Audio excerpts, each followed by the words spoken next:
City's regular meeting on Monday, April 12th, 2021. Pursuant to Governor Newsom's Executive Order N-29-20, members of the Daly City Council and staff will participate in this meeting via teleconference. Members of the public are encouraged to watch this meeting via live stream, City Council meeting live stream, and also at http://bit.ly/daily city APR12. And also, there are two ways to submit public comment: send written comments by 4 p.m. on the meeting day, and also register to speak at the meeting via Zoom. Let's all rise for the pledge. I pledge allegiance to the flag of the United States of America and to the republic for which it stands, one nation, under God, indivisible, with liberty and justice for all.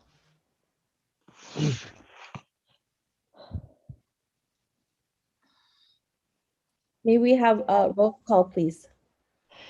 Mr. Buenaventura, Present. Dr. Rod, Here. Ms. Di Giovanni, Present. Mr. Sylvester, Glenn Sylvester present. Ms. Manalo. Present. Thank you very much. I'd like to ask my colleagues if they are not speaking, please put yourself on mute. Thank you very much. So our first presentation is commending Daly City Public Library Associates on their 10th anniversary. And we have Mr. Brian Dossi, the DCPLA president, and also Victoria Magbilang, the DCPLA executive director. Let me pull up.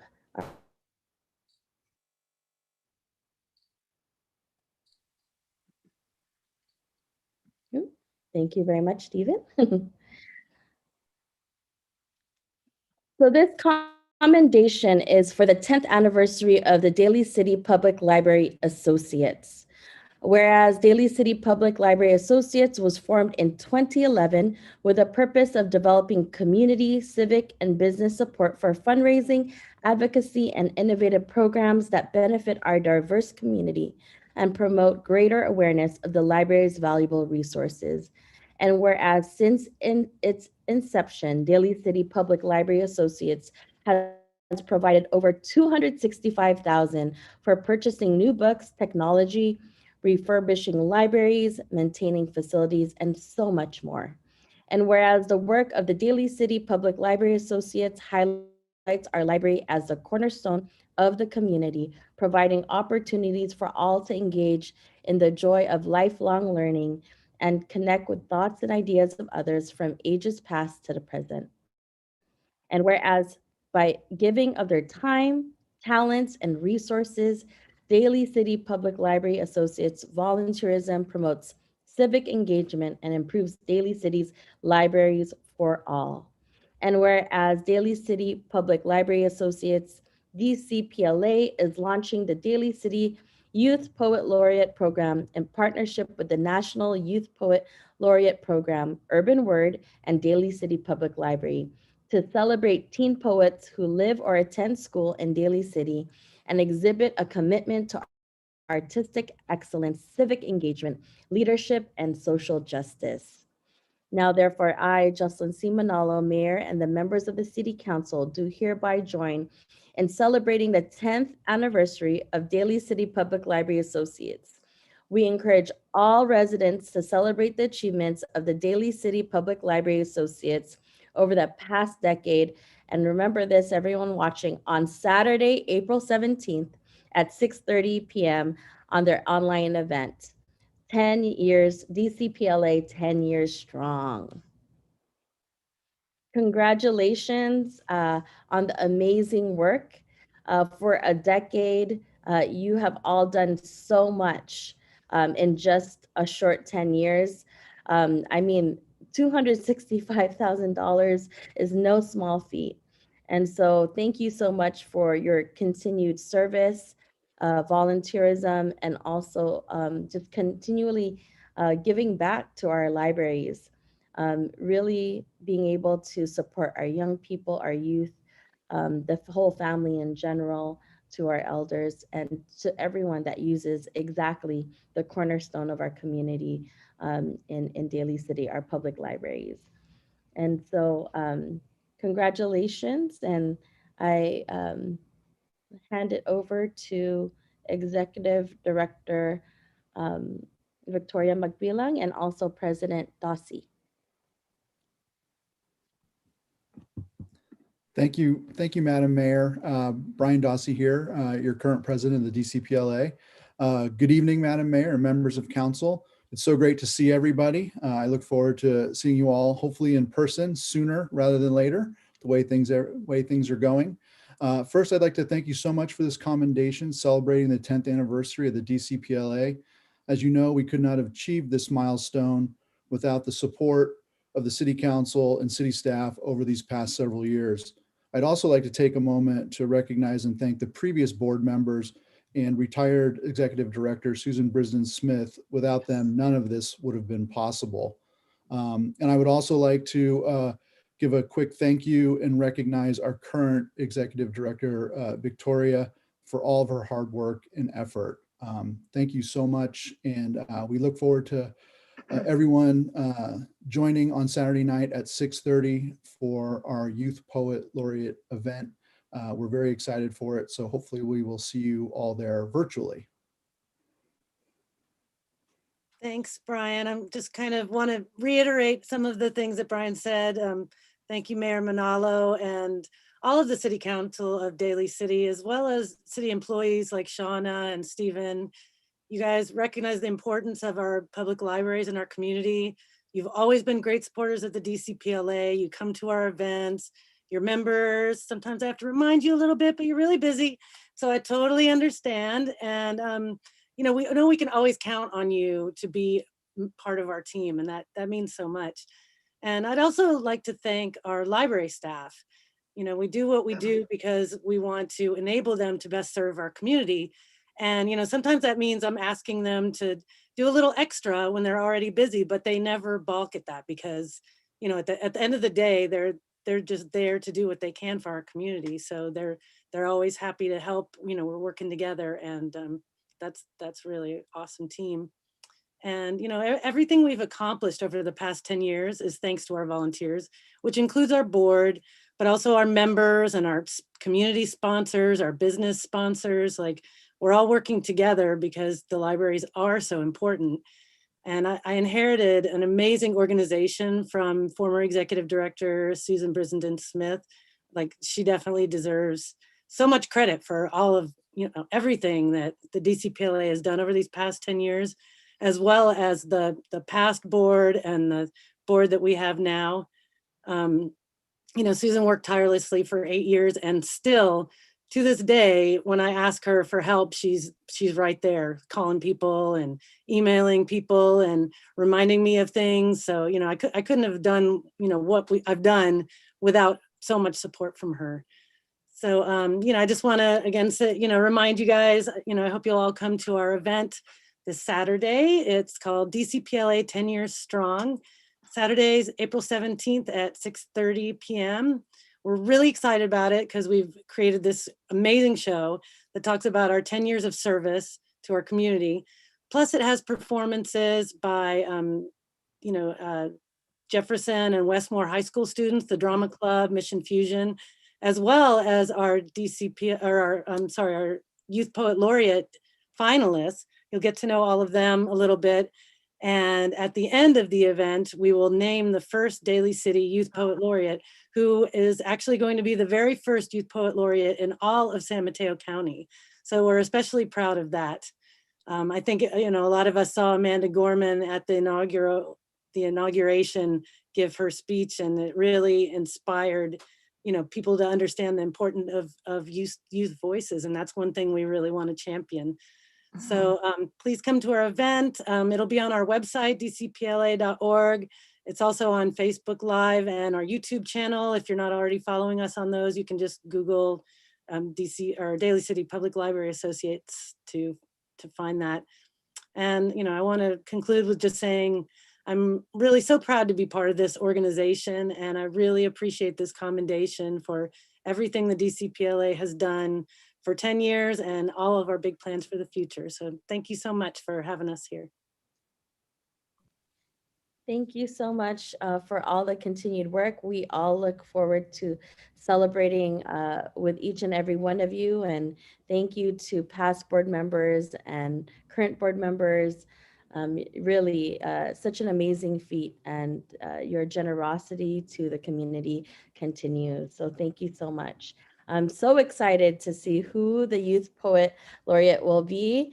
I know that that's something, if you don't have plans on Saturday night, you better come through, and it's going to be really exciting to find out who's going to be representing as our Daly City Youth Poet Laureate. So at this time, I will ask my colleagues if they have any comments. Madam Mayor? Councilmember DiGiovanni. Yeah, thank you very much. First of all, this is so exciting. First of all, 10 years gone by so fast. Like you said, past, present people, volunteers in this great community. I can't thank you enough. Now that you're president, Mr. Dulce and Victoria with your lead and your great board, and Susan Smith, who has left such a legacy, but you guys stepped up. And then I hear there's going to be an auction as well, that you guys are going to have an auction as well. So that's going to be exciting. I mean, you added so much to the program of everything. And then again, this is going to be momentous for everyone. I encourage the whole community to participate. If they're not a member yet, like join us for the event, and you'll find out how to be a member, because it's about all of us together that are sharing this. I mean, you guys have done so much with the staff, like to be a real team seamlessly. And no one comes and says, you know, I'm like this role and you're that role. I have seen it in play to get the books, to get the word out for the social, for our culture, for everything. And then as everybody is excited at the big thing is our youth laureate, our very first one. So we are making history together, and that's going to be great for Saturday. And now the live, encourage everybody for the live auction, I believe it is. Is it live as well? So can they go online now, Victoria? Or can they as a wait? Is it live, Brian? Sorry, the silent auction will be live from 8 a.m. on Wednesday, the 14th through midnight on Sunday, the 18th. So you can find information on our website, dcpla.org. Another great way to support our community. So please convey my thanks and excitement for Saturday. And, you know, probably be there early. I know we have to be on Zoom, but as the president says, hopefully soon we'll be able to be in person. That's gonna be fabulous. So even this is great. So looking forward, I'll see you Saturday. Thank you for all your work and everybody. Thank you very much. Thank you, Mayor. Thank you, Councilmember DiGiovanni. Mayor, I'd like to share something as well. I just want to briefly just thank Brian and Victoria and everybody at DCPLA for their hard work, and being a former library board of trustee, you know, I think across the nation, you know, not libraries are sometimes not the priority, and that's a shame. And because I think that when we think about libraries, they open up the world to everybody, and you know, and having the poet laureate, the youth poet laureate being announced, I think that one thing that's great about that as well is, you know, I share that, you know, language is the house of being. And when we have our understanding of language and our mastery of words, it creates new understandings and transformations of what you are and what you see in the world. So thank you again. Great. Thank you, Vice Mayor Daus-Magbal. Any other comments?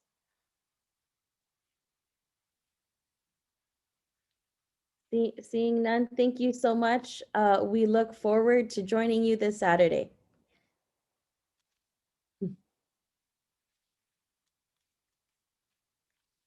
Now we are moving on to proclaiming April 2021 as Employee Appreciation Month. And we have Director Natalie Sakal of Human Resources. So whereas 2021 is Employee Appreciation Month and Daly City recognizes its 588 employees for their continued hard work and dedication in running the city smoothly and efficiently. And whereas the Office of the City Manager is responsible for the general management and oversight of Daly City's municipal operations and works under the direction of the City Council through the implementation of City Council policies and legislative actions, while providing clerical and administrative support, adequate information, and recommendations to the Council regarding technical and professional issues under policy consideration and implementing Council decisions. And whereas the Office of the City Attorney provides legal representation to the mayor, city council, city manager, various departments in the city boards and commissions, and is responsible for providing either directly or through outside counsel for the defense of the city, its officers and employees against lawsuits and claims. And whereas the Office of the City Clerk is in touch with every department in Daly City and records, maintains, and archives council actions, posts legal notices and agendas of all public meetings, archives all reports and information presented at the council meetings, as well as manages the acceptance and opening of bids, accepts claims against the city, manages local elections, and processes passports for the community. And whereas the Department of Water and Waste Resource team of employees proudly serves the community for providing safe, clean drinking water and protecting the environment by collecting, treating, and disposing of wastewater 24 hours a day, 7 days a week, 365 days a year. And whereas the Department of Economic and Community Development directs activities that ensure the orderly growth and fulfillment of many of the city's long-range objectives through its core services and provides land use development review, building permit review and inspection, community code enforcement, promotion of economic development, and increasing and maintaining affordable housing. And whereas the Department of Finance and Administrative Services provides the following core services: accounting for all revenue and expenditures of the city, closing the accounting books every month and fiscal year end, creating the operating budgets for the city, securing all business license taxes due to the city, processing the payroll for salaries and benefits for all full-time and hourly city employees, meeting all of the information technology needs of the city, handling all city mail, and overseeing the billing of all water and garbage accounts. And whereas the North County Fire Authority responds to all types of fire reports, critical medical incidents, and emergency calls. Through state mutual aid, personnel continually step up to assist other cities and counties in needs for weeks and battling wildfire season annually, where it is whether it is emergency incident responses, public education, and community outreach programs, operational readiness, or fire prevention, North County Fire Authority continues their commitment and dedication. And whereas the Department of Human Resources provides a full range of services to the city departments, individual employees, the public, retirees, and bargaining groups, including administering employee health and welfare benefit programs and safety programs, administering workers' compensation benefits, administering recruitment and selection process, managing collective bargaining processes and employee relations, overseeing employee training and development, class and compensation issues, and employee recognition and communications. And whereas the Department of Library and Recreation Services continuously serves our neighborhoods and empowers generations by bringing people together to foster community, lifelong learning, and healthy lifestyles through multiple recreation programs and services offered, including free grocery program, workshops, literacy story times, an array of classes, as well as the annual city events that include Kasayahan sa Daly City, Trunk or Treat, Frosty Fest, and the Black History Month celebration. And whereas the Daly City Police Department personnel are dedicated to providing the highest quality of police services 24 hours a day, 7 days a week. The mission of the sworn staff is to reduce crime and improve the quality of life of our community through collaboration, active enforcement, problem solving, and customer service. And whereas the Department of Public Works provides and maintains the city's facilities and infrastructure for the benefit of the public while working 24/7 to ensure safe operations of our streets, sidewalks, public buildings, parks, traffic signals, street lights, storm drain system, and vehicle/equipment, as well as working collaboratively to facilitate new development projects that are safe and sustainable. Now, therefore, I, Jocelyn C. Manalo, Mayor, and the members of the City Council do hereby proclaim April 2021 as Employee Appreciation Month in Daly City, recognizing and appreciating the hard work of our employees. Thank you so much for all your work. And I will now hand it over to our Director of Human Resources, Natalie Sakal. Good evening, Mayor, Vice Mayor, and members of the City Council. I am honored to accept the Employee Appreciation Month proclamation on behalf of our amazing workforce. It has been a tumultuous year for all employees, and they have remained dedicated to providing services to the Daly City community. On behalf of all city departments and employees, I thank you again for the acknowledgement. It is greatly appreciated by all. Thank you so much, Natalie, Director Sakal, and just really want to say thank you to every single employee. I mean, we can't say thank you enough for being able to continually work through the pandemic and just give their effort and time and commitment to the city of Daly City. I see my colleagues, Council Member Ray Bonaventura. Yes, thank you very much, Madam Mayor. I could not help but speak up on this recognition today. You know, I think our staff has done such a tremendous job, and especially obviously during these times of COVID, and the way they have adjusted and made changes to their job and really still getting it done. And I just can't say enough of the efficiency, the continued providing of service, the confidence that our people have in government, because we didn't skip a beat, and you all stepped up, and it was tremendous to see that we were really together on this, and it could have easily fallen apart. But I think under the leadership of you, Mayor, also the former Mayor, Mr. Sylvester, and certainly the City Manager, you all have put such tremendous effort and kept us all together and whole. And I think we are really a grateful city for everything that you all have done. So thank you very much. Thank you, Council Member Bonaventura. Madam Mayor, Council Member DiGiovanni. thank you. Well, Natalie, I know you're at HR and you've got all those employees, and it's an undertaking this year, and each one is adjusted, as my colleagues mentioned, and pivoted without, I know it seems like overnight things happened, but during the COVID, and then we had other things that came up, but everybody kept going, you know, and then everybody, the city manager, city attorney, and yourself, department heads, workers on the ground, the public works, everyone, you know, was doing their part. And limited, right? Because they were always cut in half anyway.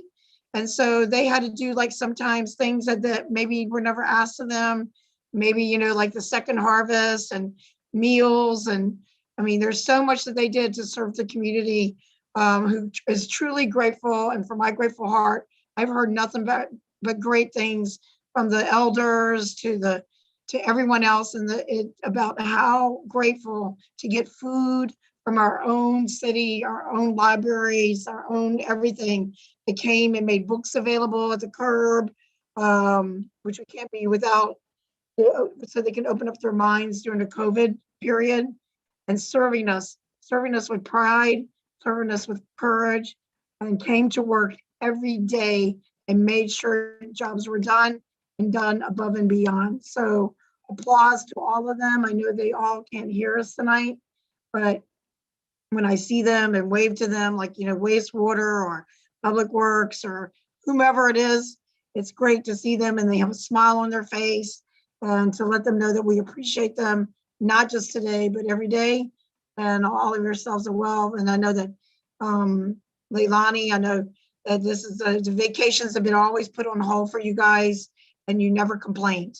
So hats off to all of them, all 588, even the part-timers, whomever, and the volunteers as well. We've had a lot of volunteers step up with our team. So thanks to all them and community partners. So great, and we should do this more often because you guys deserve it. A great applause, appreciation, gratitude, and love. Thank you very much. Thank you, Madam Mayor. Thank you, Councilmember DiGiovanni. Any other comments? Councilmember Sylvester. Thank you, Mayor. I'm always full of euphemisms, so I'll provide a couple of them tonight. Well, first of all, I'd like to, again, show and appreciate this proclamation for our staff. It is those members of staff that makes Daly City looks good. And I am proud to be here in Daly City because of our staff. I once asked my boss, how do you know so much? And he responded to me, I don't, but I surround myself with people who do. I say that to say this: everyone, no matter what job you are doing in Daly City, you bring something to the table. And whether it's feedback or providing useful information, we want this to continue. Your ideas to make Daly City more efficient is very important for us to know. From the bottom to the top echelons of our staff, you are all equal as far as I'm concerned. And especially to me is our housekeeping staff. I know I haven't done it, but I can just see, I can go into the office, and when I do, if I pull out a white glove and just wipe it across the tables, there's no dust. I'm proud of that. And that tells me that housekeeping takes a special care of maintaining our buildings. But that's just only housekeeping. I can go down the list and talk about each particular department and how much you are appreciated. But the proclamation says it all. Thank you, thank you, thank you, and keep up the great job. We love you. Thank you, everyone. Thank you, Councilmember Sylvester. Vice Mayor. Thank you, Mayor. I think one of the greatest things that we can do for people that keep this city running is thank you. I think one thing that I learned about living in a pandemic with your family, and you have to wake up early in the morning and make breakfast for them, and then at the same time doing all these multiple things simultaneously. The only thing that I want and the only gratitude I want for my children is just a thank you, right? And from the bottom of my heart, I just want to say thank you for everything that you all do, because a lot of times people don't recognize or just take for granted, like the daily operations of the city, everything from water to fire to police to everything that we just take for granted. I just want to say thank you for everything you all do. And, this proclamation isn't just for today, but it's a thank you every single second and every day that we keep this city going. And I just want to acknowledge and say that I see you all. And I appreciate everything that you do for this city. And, without you all, we wouldn't have just the benefits of just like running water, simple things that we take for granted. So thank you so much. Thank you, Vice Mayor. Thank you so much, every single employee out there. We are in full gratitude. You know, when reading the proclamation, you know, it definitely shined a light on all the different departments that we have and everything to keep the city running, right? And running so smoothly, and something that we have never experienced, a global pandemic. So thank you. You are also, you know, on the ground, the face of Daly City when you're doing your work, just in the caring ways that you do. And we're all together here as a family in the city of Daly City. So many thanks to every single one of you. And as mentioned, we need more of these to appreciate all the hard work. So thank you so much. And hopefully out of the pandemic, we'll be able to celebrate in person.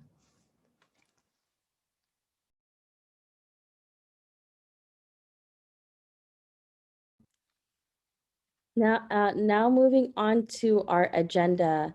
Do I have a motion to approve the regular meetings of March 22nd, 2021?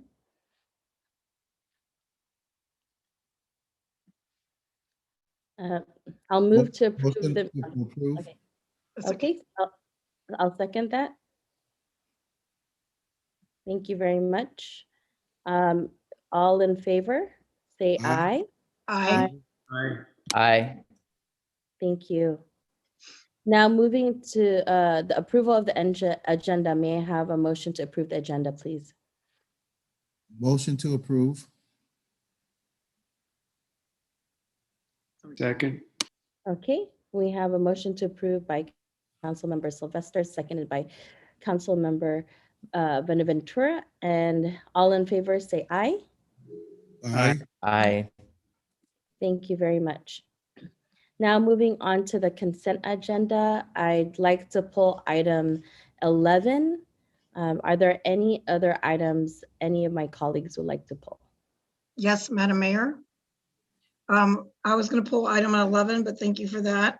And also item 1, 4, and 5, please.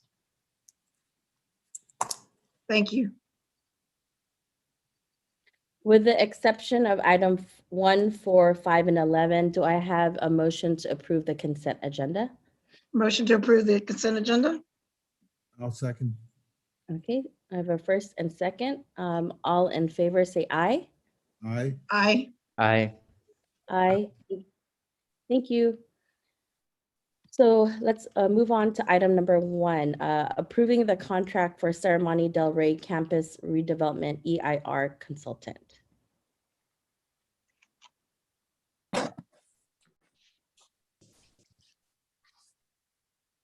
I believe Carmelissa is going to give a presentation on that item.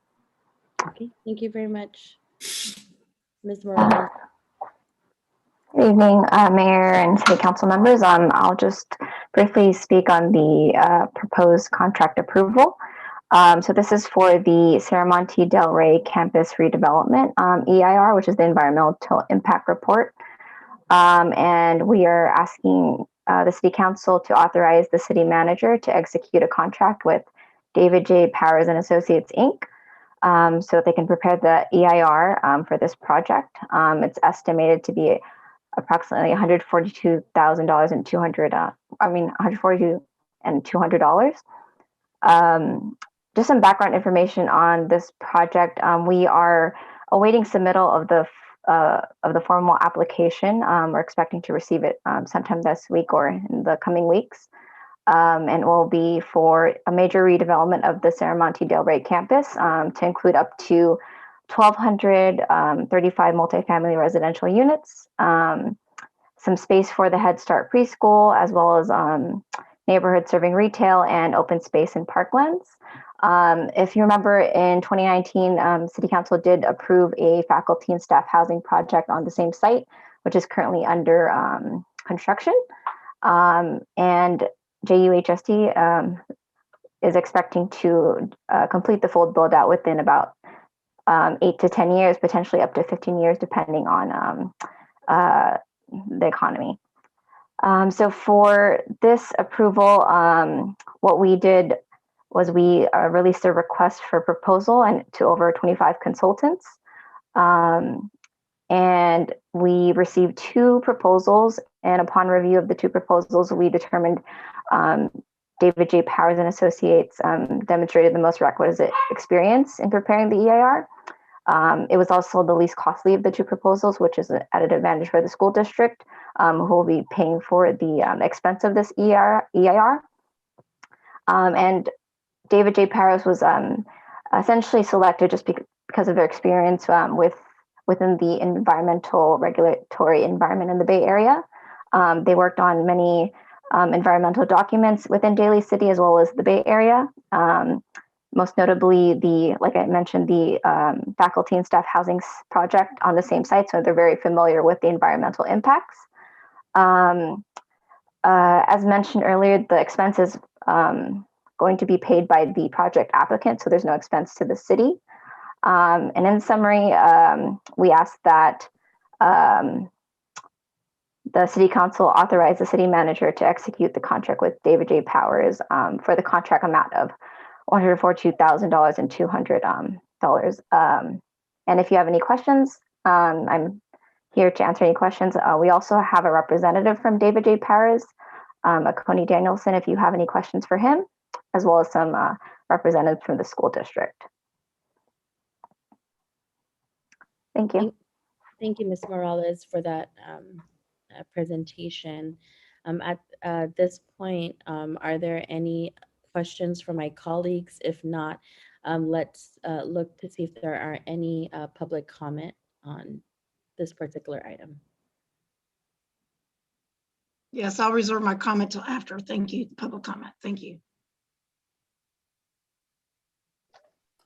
Yes, I'm not sure if I was supposed to submit something, but I'd like to speak on behalf as of a Washoe member of the Nevada, California tribe and Deborah, representing we the will- Ohlone people. Deborah, we'll get started in just a second and I will call your name. Thank you. Madam Mayor, I'd like to make a motion that we open up to public comment at this time. I think we're not, it's not a public hearing, so, Okay, yeah. gotcha. But thank you.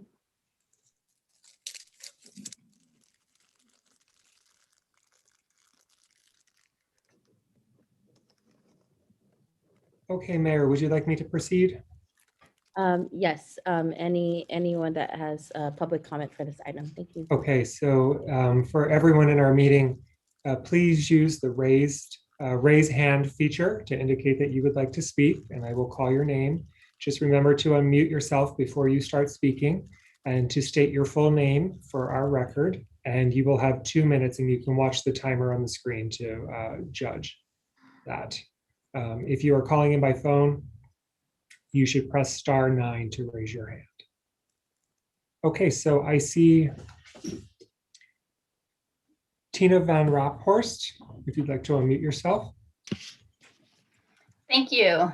Good evening, Mayor Manalo and council members. I am Tina Van Raphorst. I'm the Associate Superintendent for Jefferson Union High School District, and thank you for allowing me to speak tonight. Before you tonight is an agreement with David J. Powers to perform an environmental impact review of our property at Serramonte Del Rey. As you are aware, we have conducted a series of community outreach meetings in December about the ideas we have to develop this rundown property that would allow us to generate much needed funds for the school district. There were an overwhelming majority of the participants in our meeting were supportive of this revitalization effort. And there are a few community members that are interested in preserving some of our adult school garden. We've been meeting with them regularly, and I think that may be who also may want to speak tonight. When we talk with them, we talk about the future green spaces for the property, as well as the environmental review process. And so I am very excited to have this be before you tonight. We look forward to learning what the environmental review would find, And so we can share that with our community partners. And we look forward to discussing the future of the property with our community members. I wanted to let you know that I'm here tonight to answer any questions the council may have about this project. And that's all I have. Thank you. Okay, thank you for your comments. Next will be Nick Ochipinti, if you'd like to unmute yourself.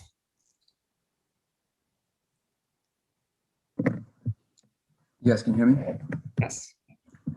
Yes, so thank you for addressing this item. First of all, I want to say that as a member of the high school board and this project being on our agenda, I am the only member not in support of the way it's moving forward and in general. First of all, just to echo some of the comments we probably hear later in this meeting, it is one of the only green spaces we have. We have a community garden, a garden that has been cultivated on our district land for years and has served a part of our community in terms of an educational resource for our students with special needs and in general, as well as one of the few green spaces that we have left in our city. Just to underscore the importance and I think the gravity of something like that. We have a new Secretary of the Interior, Debbie Hyland. She is an Indigenous Native American woman and has expressed, as has the President and many people in the cabinet, a need to expand green spaces in line with the Green New Deal and the kind of progress we're seeing with the Americans Jobs Act and discussion around that on a national level. We should be working in our capacity to do everything we can to preserve these spaces. That said, this project looks to build 5 new buildings, one of which is projected to be affordable housing, the other 4 to be market rate. Seeing the growth of development in terms of market rate housing in our area, there is no need for that here that I can see. Although I'm in support of affordable housing, I'm not in support of at the expense of environment, the green spaces that we have left. And in that vein, the same rule applying to Thornton Beach and the land that we have there. So in the interest of national, state, and local guidelines around smart growth, I highly encourage us to pause and consider that we preserve the garden there at the very least, because there is no need to do that, especially not even for the interest of revenue, which our district is actually in a good financial place and better than we have in years. Thank you for consideration. Okay, thank you for your comments. Next, we will have Kalima Salahuddin, and after that will be Deborah Santiago. Hello, Madam Mayor and the members of the council. Thanks for giving us the time to speak today. I am a member of the subcommittee that's working on this project. And this is just for the EIR report. And there's a lot of valid points that were raised by my colleague. And this will help us make those informed decisions. You know, that's the reason why we have environmental impact reports. I also agree that we need to preserve green space. And for the council members that have been part of this, getting updates, you know that we are committed to preserving the green space. We have that built into the build out so that there will not be a loss of green space. There is conversation that we were instructed to continue to have conversations with Deborah and the folks that are part of the city garden. And as you know, when we're asked to do something, I always hold true to my word, and that is what we have been doing, and we hope to continue to do that. But part of those negotiations and part of that process is having the EIR report, so I can use that. And when we're talking about different aspects of the garden and the overall land in totality. So I'm hoping that we don't stop the process and really halt us and enable to have those negotiations and continue to talk, and that the EIR is approved. You know, in terms of our fiscal situation, we, as you know, have been given COVID relief funds from the federal government. Those are finite that have to be spent. We're talking about the long-term fiscal health of the district, and we are one of the lowest funded high school districts in San Mateo County. We have been a bedrock during the COVID-19 crisis for the community, and we want to continue to do so. So I thank you for your support, and I hope that you approve the EIR. Thank you. Okay, thank you for your comments. Next up is Deborah Santiago, if you'd like to unmute yourself. Thank you very much, council members and everybody of Daly City Hall. Yes, I am a Washoe member of the Nevada, California tribe and also a community member within Daly City. And also I represent the Ramaytush Ohlone tribes, which is the territories of San Francisco, Daly City, Pacifica, all through San Mateo County down. And, you know, it's brought to our attention. And yes, the green space is essential to this area because a lot of it is all natural and we'd like to keep part of that intact. So we are looking at the company that was brought forward, David J. Bowers, to make sure they are in compliance with the Heritage California tribes, to make sure the environmental studies report will reflect in a good favor all the way around. So we ask at this time that this also be with looking at our favors as California tribes and the community members within Campus Drive and surrounding areas. I thank you for your time. Thank you for your comments. The next person is Maria Pham, if you'd like to unmute yourself.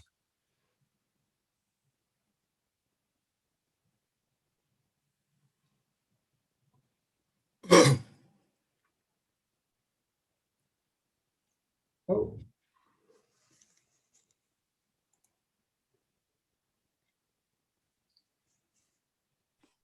Sorry about that. Good evening, everybody. My name is Maria Pham, and I'm a parent with a kid going into the high school district, and one older kid that is in the high school district. And so I just want the city council to know that this garden is very special. It's been there for 2 decades, and I'm not against the school district developing the space, but if they could please plan around this garden so they can preserve the garden. There's a lot of people from the Serramonte Ridge, which apparently are apartment that the school district already owns. And I think it'll be a great loss if they build over this garden. It's a beautiful, wonderful place with a lot of history. Thank you for your time. Sorry about the unmuting thing. Thank you for your comments, Maria. The next person is Shakil Ali. Thank you very much. I would like to speak in solidarity with the indigenous person who spoke and mentioned that this is Ohlone land, and also, you know, the Miwok Nation lived out in this region as well. And I just want to commend everyone involved for hopefully taking seriously this environmental impact report. And I urge the council and the district to take seriously the issue of green space in Daly City, and think about not just preserving green space, but actually increasing green space. And hopefully, you know, we'll have a good outcome from this. Thanks. Okay, thank you for your comments.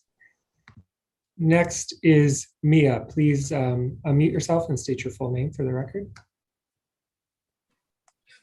Hi, my name is Maya El Greco. I'm commenting today as a concerned youth in Daly City. I grew up with this Daly City garden, and I would hate to see it go to waste, and also to further back up an Ohlone elder that spoke just recently. I stand in solidarity, and I think that we should really rethink building this thing, because this garden is really important to your community. I guess that's all I have to say. Okay, thank you for your comments. Is there anyone else that would like to speak that has not raised their hand yet?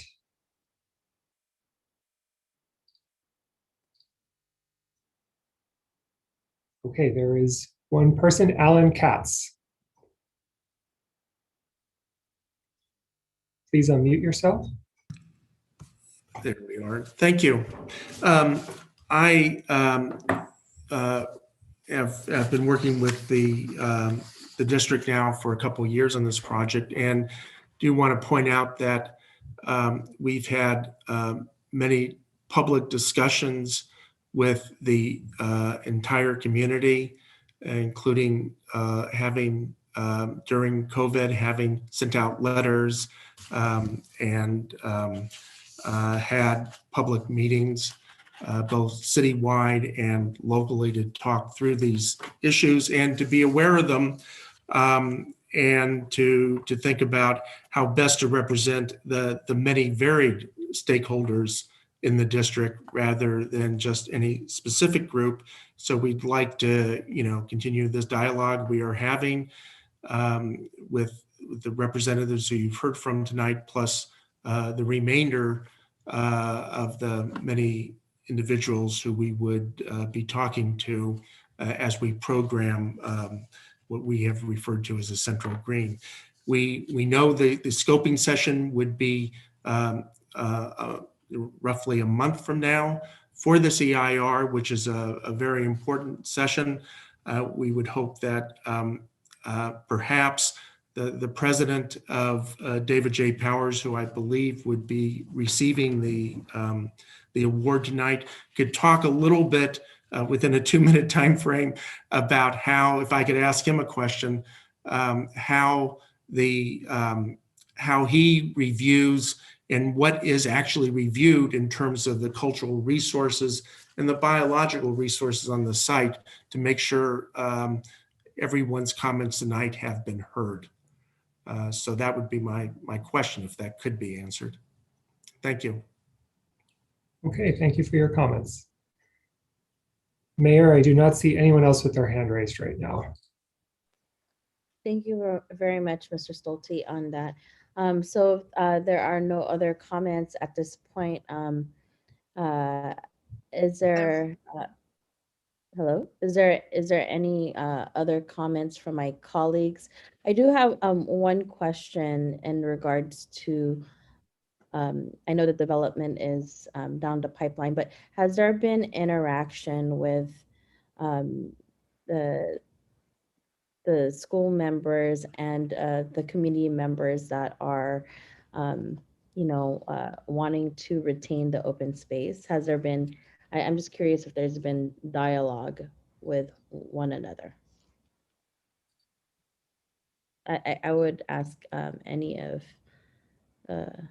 Yes, there was. During our sessions, we asked the community what they were interested in terms of open space.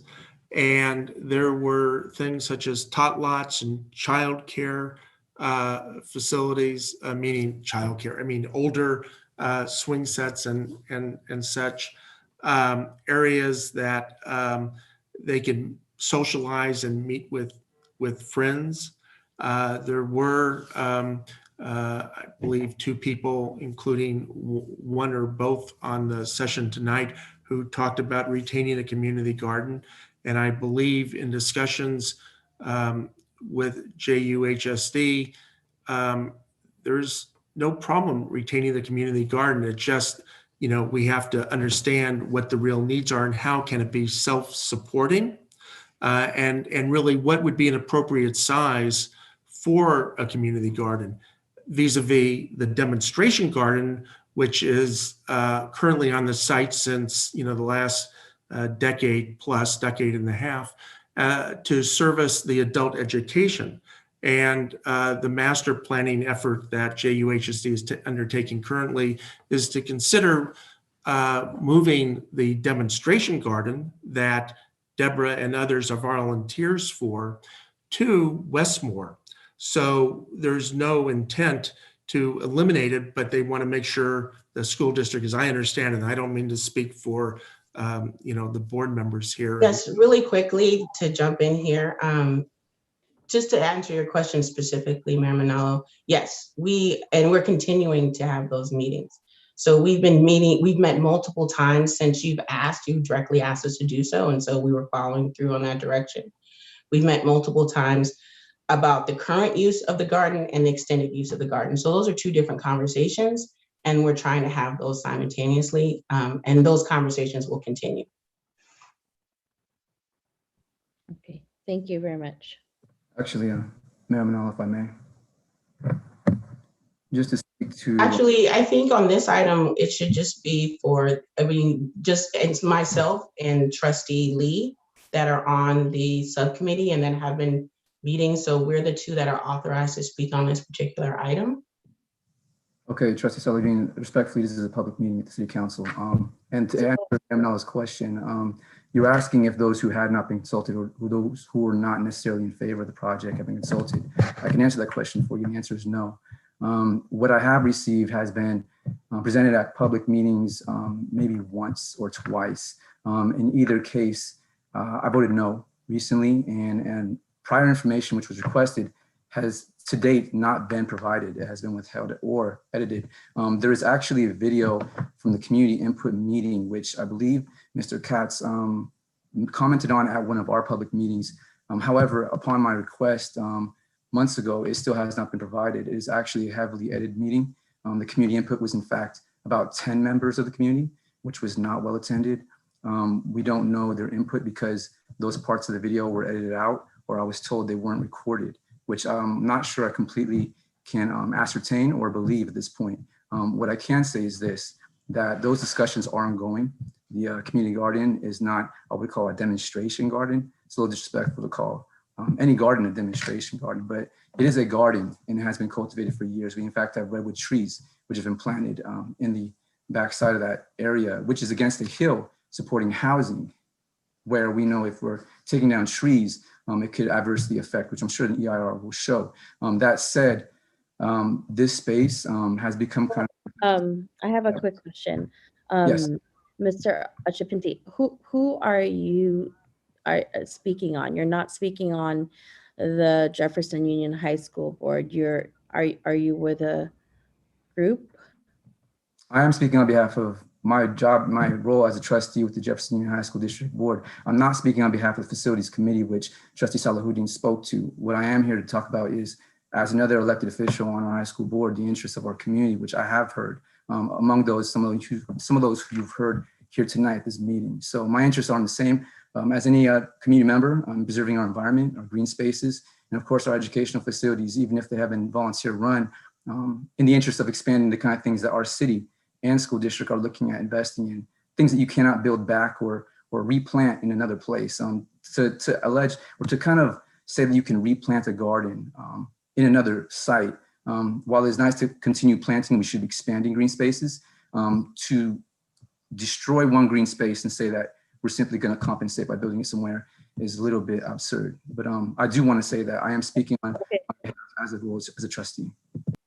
Thank you for that. I think that was over 2 minutes, but allotted you the time frame to speak.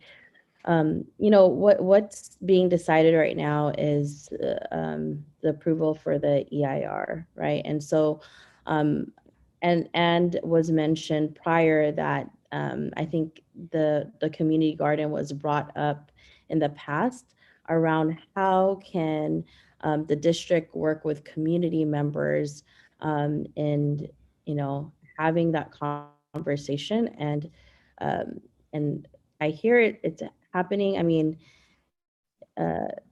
if there's, I think, an opportunity to continue that dialogue with, one another, I think it's very important. I mean, I hear it. I hear that, this has been something that has been there for over 20 years or whatnot. But then there's also, we're looking at ways to build more housing, right? I mean, and so, I think previously it was brought upon, can both groups continue the dialogue and work through this? I'm hearing there was a community meeting that was done, but I'm also hearing that it was just one meeting, so that's not many, no more than one. So I think what would be helpful is to provide insight around the community outreach and input that has been done from the last time we had approved and moved forward with this project. Mayor Manalo, if I may, just to shed some light on to what would happen next if you were to authorize the contract. This would basically start the environmental review process, and David J. Powers would be on board. And we would send out what we call a notice of preparation. And that basically gives anyone who wants to comment on the project specifically regarding the environmental impacts, to comment within a 30-day time period. And David J. Perez will also assist us with a scoping meeting, which will better define the scope of the EAR. So the conversation will definitely continue, and it's great to hear there's a lot of feedback already, but I just don't want people to think that this is the end of the conversation. There's definitely going to be with this formal application. It's going to go through several public hearings, and it's going to come in different forms, and eventually it'll hopefully come in the form that is accepted by the City Council. Thank you, Ms. Morales. I think what would be very helpful is if that timeline is provided for community members, so then they know kind of what what those steps are, and that there is opportunity for more feedback. I think that would be helpful.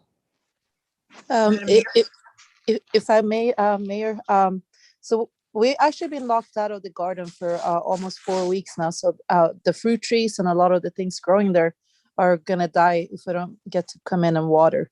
And so it's kind of hard to work with the school district because we were asked to fill out the paperwork to become volunteers so we could come in and water. But as of now, I haven't heard anything back from the school district. I've completed my fingerprint, my TB test. And I mean, it is pretty dry in California. Things are going to start dying in the garden, So is it possible that maybe we can get permission to go in and water while we continue this dialogue?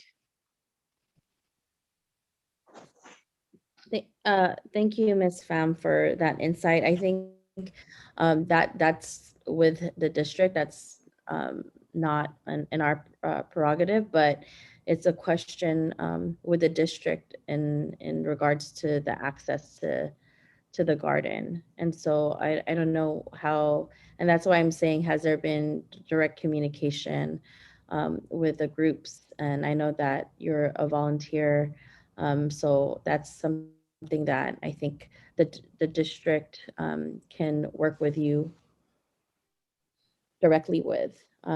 Is there someone that it's not probably appropriate for me to just jump in, but I will give you a call tomorrow, Maria. I talked with Debbie today, so Okay, I'll give you a call tomorrow. Thank you so much. And you should have all my information in the paperwork. Yep. Thank you. I'd just like to add one more thing to Ms. Morales.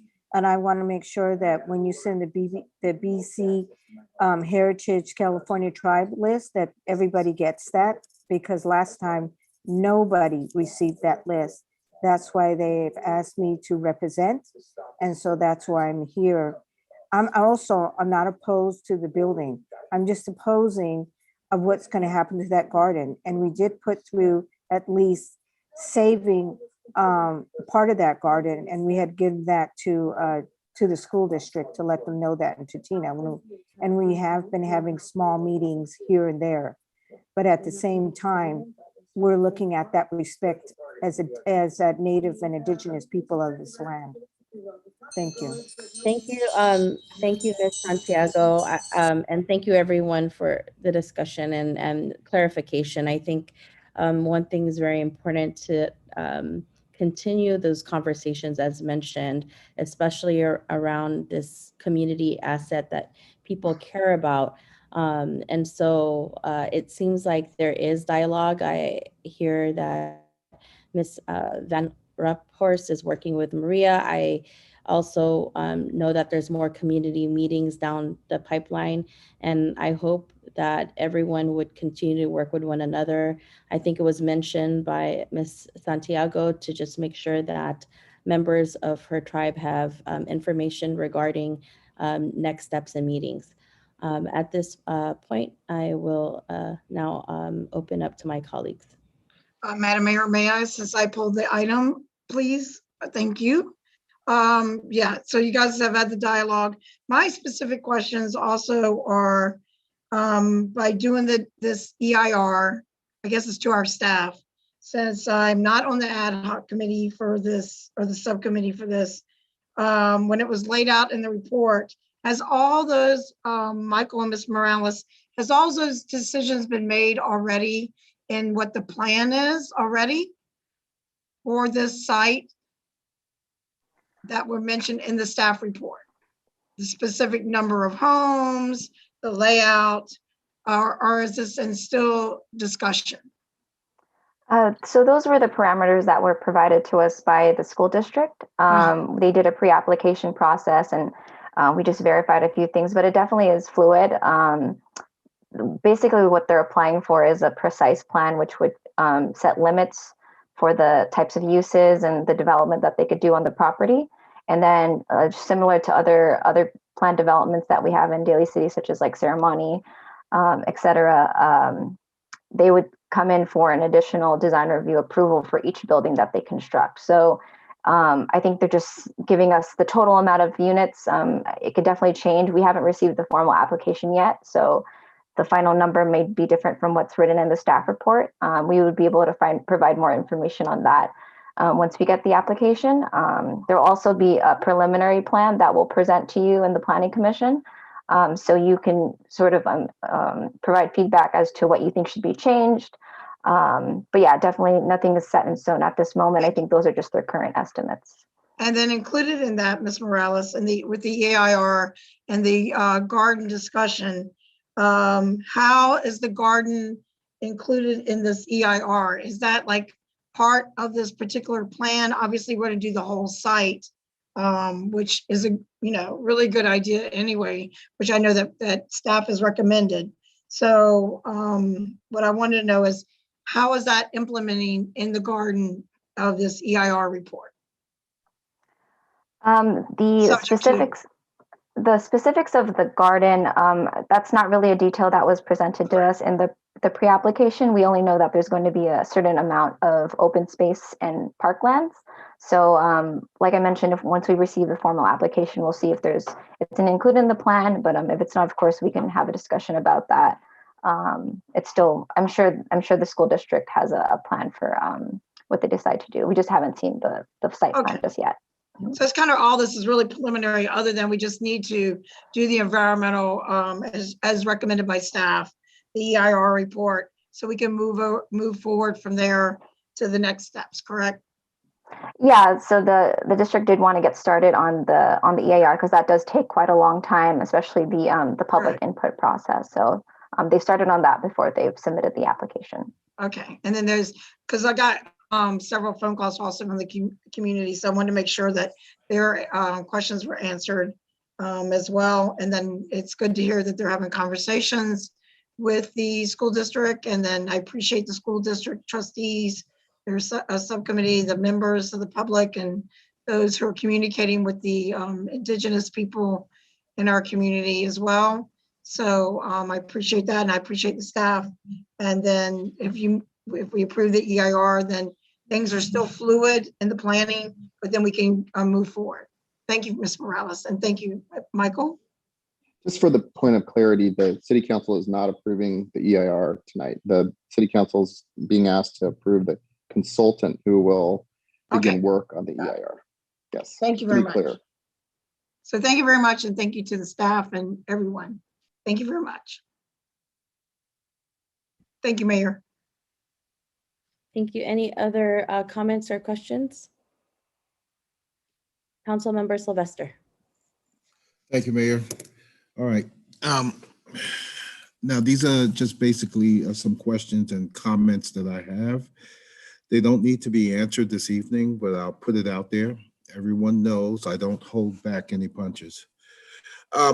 First of all, getting involved with land issues, I really hate to be involved with land issues, especially when you have someone who owns land and they want to change what goes on their land. Having the ability to have the garden over the years was basically, I would say, a privilege and not a right. But the biggest question I have is why now for approval of an EIR? I feel this should have been done long time ago, to which it would include, traffic patterns and community outreach and et cetera. So I'm concerned if we had this before, perhaps we would have had further and in-depth discussions, and we would have to make that hard decision. So I talked about land, wondering why, and I want to talk about the maintenance. I'm thinking that maintenance should be done on this garden until it is decided upon as to what's going to happen with that garden. One of the options I've heard is moving the garden. Now, I'm just surmising. Do we want the current plants and what's there to die, and that would make an easier decision to move it? I'm totally against that. We need to maintain maintenance on that garden until such time the school district decides what is going to be done. Now, I want to let council, my colleagues know that I've worked and I believe in full and complete transparency. And I've worked with Ms. Salahuddin and Lee over the past year, and I think this is an outstanding project, outstanding, something that I still believe to this very day is going to be a model for San Mateo County as one of the first. So kudos. And in working with both Ms. Salahuddin and Lee, I've heard of some of the community issues. I've brought it to their attention. And as Ms. Salahuddin said earlier, she looked into every one of them. So I have complete trust that there's not going to be any stone unturned. There may be some negotiations. We have to come to a happy medium. I strongly believe in green space, and not everyone is going to get what they want, but a happy negotiation between all parties involved, especially in the community, I think is very, very important. We have to be good neighbors. So I have complete trust. So with that all being said, let's see. Oh, there was a mention about video. Well, I don't see anything where a video has to be provided to the entire community. I'm sure I was not there. No promises were being made, but basically folks were being heard. So that's the dialogue that we should continue to have. So with that being said, this is to take a vote on approving the contract to get started with this EIR, and so that we can document everything and have it documented so that we can make that decision later as to what concessions, what's going to be done, and it gives the community a chance to see both sides. But you have to remember, everyone has an agenda. So you put yourself in the shoes of the community, you put yourself in the shoes of the developer, you put yourself in the shoes of the school board. So can you imagine? And there are some people I am missing. So this is going to be a very difficult process, but we have to move forward. Housing is our #1 priority in Daly City, but at the same time, we want to strive to keep everyone happy. It is better to have a piece of the pie than no pie at all. So I hope as we move forward that we can iron out or work something out so that everyone would be happy and we can get the project that we've been waiting so long to get. Thank you. Thank you, Councilmember Sylvester. If there are no other comments at this point, I will entertain a motion to adopt the approval for the contract for Ceremony Del Rey Campus Redevelopment EIR Consultant, and ensuring that there is continued dialogue with community. I'll make that motion, Madam Mayor. Okay. Second. No second. Okay, Vice Mayor, second. Roll call, please.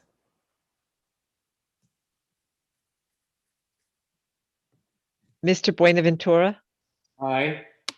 Dr. Rod, Aye. Ms. Di Giovanni, Aye. Mr. Sylvester, Glenn Sylvester, aye. Ms. Manalo. Aye. For the record, there was a motion. I did say just to, in that motion said that continued dialogue with the community was added. Just to make, just clarification.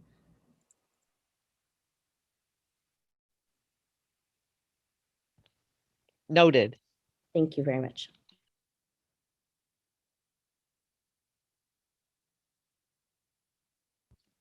Thank you. Moving on to item Thank number you. 4. I want to thank you, Ms. Morales and Yes.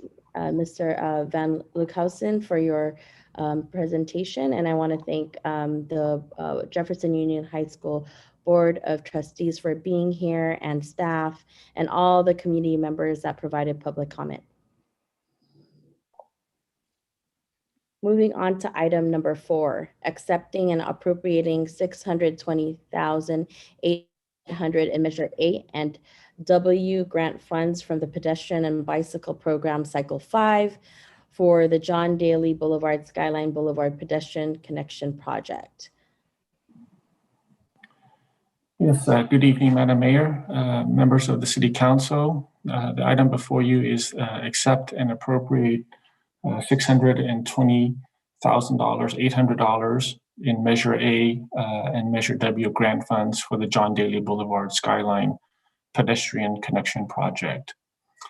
In August of 2020, the Transportation Authority issued a call for projects for pedestrian and bicycle program grant funds. The goal of the program is to fund projects that improve bicycling and pedestrian accessibility and safety in San Mateo County. In September of 2020, Public Works staff submitted an application for the infrastructure project under the pedestrian and bicycle program for the John Daly Boulevard Skyline Pedestrian Connection Project. We requested $620,000, $800 in grant funds. And in January of 2021, the Transportation Authority selected Daly City, the John Daly Boulevard Skyline Pedestrian Connection Project for grant funding in the full amount of $620,800. This project will construct a sidewalk along John Daly Boulevard from the Westlake neighborhood to the intersection of John Daly Boulevard and Skyline Boulevard. This will improve the access to Thornton State Beach. The sidewalk gap was identified as a priority project in the city's recently adopted pedestrian and bicycle master plan. The total cost of the project is estimated to be $776,000. This includes design, construction, and construction engineering. If approved, the action will appropriate the $620,800 in grant funds and will appropriate another $155,200 of unallocated Measure A funds for the project's required local match. So in summary, staff is recommending that the City Council accept and appropriate the $620,800 in grant funds from the Transportation Authority for the pedestrian bicycle program cycle 5, fiscal year 2021 and 2022. Also to authorize the city manager or her designee to execute the funding agreement and other documents necessary for grant fund reimbursement. And then finally to appropriate $155,200 of unallocated Measure A funds for the local match. Staff is available to provide any additional information desired by the council members. That concludes my presentation. Thank you. Thank you, Director Chu, for that presentation. Are there any of my colleagues? I think Council Member DiGiovanni, you have a question. Thank you, Madam Mayor.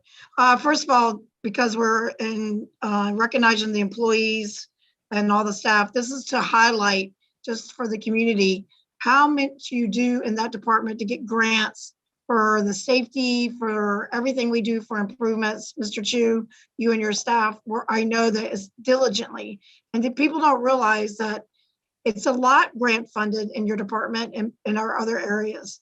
So I just wanted to do that to thank you, because it's exciting to see that one and the next item highlighted on what it takes, and you got awarded the full amount.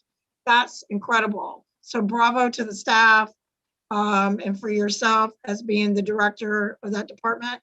That it proves that you guys work hard, you see our needs, and it works. So thank you very much. It's just an evening of commendations for another great department. So thank you very much, and thank you, Madam Mayor. It's gonna be great for safety issues on that corridor. Thank you, Council Member DiGiovanni and Director Chu for that presentation. Do we have any public comment on this, Mr. Stolte? If anyone would like to make a comment on this particular agenda item, please use the raise hand feature. Looks like we have 2 so far, and the first person, let me just share my screen real quick. The first person will be Nick Ochipinti, if you'd like to unmute yourself. Yes, thank you. First of all, I want to say I'm excited to see this project moving forward. I know projects like this have been in the works with our city, different places in terms of upgrading and updating streets in terms of speed limits and different things in the interest of, I think, just providing community resources and ways to access them, especially some of our local treasures like Thornton Beach Vista, and the little that we can access through the turnaround and the paths there is a great opportunity. That said, just in the spirit of my prior comments as well, in preserving green spaces here in Daly City, I know this has been an ongoing development in terms of each phase of looking into the development of that area. I would urge that we preserve what we have left of our Thornton Beach cliff area and any access to that, and urge reconsideration of, basically, I know decisions haven't been made yet, but in terms of allowing exploration of whether or not the cliff is stable, knowing that our city was started based on an earthquake just outside of the cliff here in the Daly City area, should be enough cause to give us pause on that decision. But I think this would be an amazing idea, and I'm looking forward to it so that we can have people actually be a part of our community and share that green space and open space. And I would further encourage the city to consider maybe buying that land in terms of a public land trust or something to that effect, so we can preserve what little space we have left and build on that, because it is an asset to our community, and definitely something that we should be sharing here locally with the rest of our Bay Area. Thank you. Okay, thank you for your comments. The next person is Shakil Ali. Thanks. I'm happy to hear about these developments and that we will have the money to, improve the bike lanes and bike access. I remember this is something that former council member Mike Ngona was a big proponent of as well. So I'm glad to see the progress that's been made, and just want to remind people and also reiterate what Mr.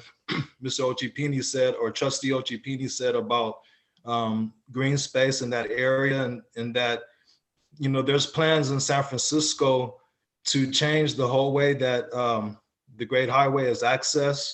Eventually, there's only going to be one lane because the ocean is taking the earth back. So I know that there's plans to make a trail that accesses Ocean Beach from Fort Funston.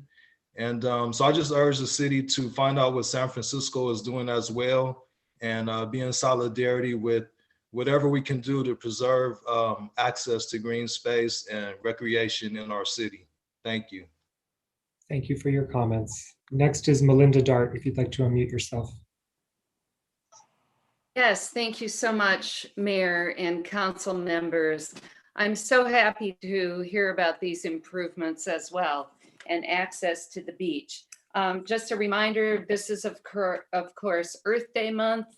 And the last time I was down there at the beach, a resident shared with me his photos of baby owls fledging out of their nest down there. It's just an incredible opportunity we have there with that bit of coast for students and residents both to access nature and learn about it. I hope that you can all keep Thornton Beach in your thoughts this busy month and be prepared to be creative in the future to save this bit of coastal ecosystem for all of our students, for all of our children, and all of the residents of our city. Thank you so much. Okay, and that concludes public comment for this item.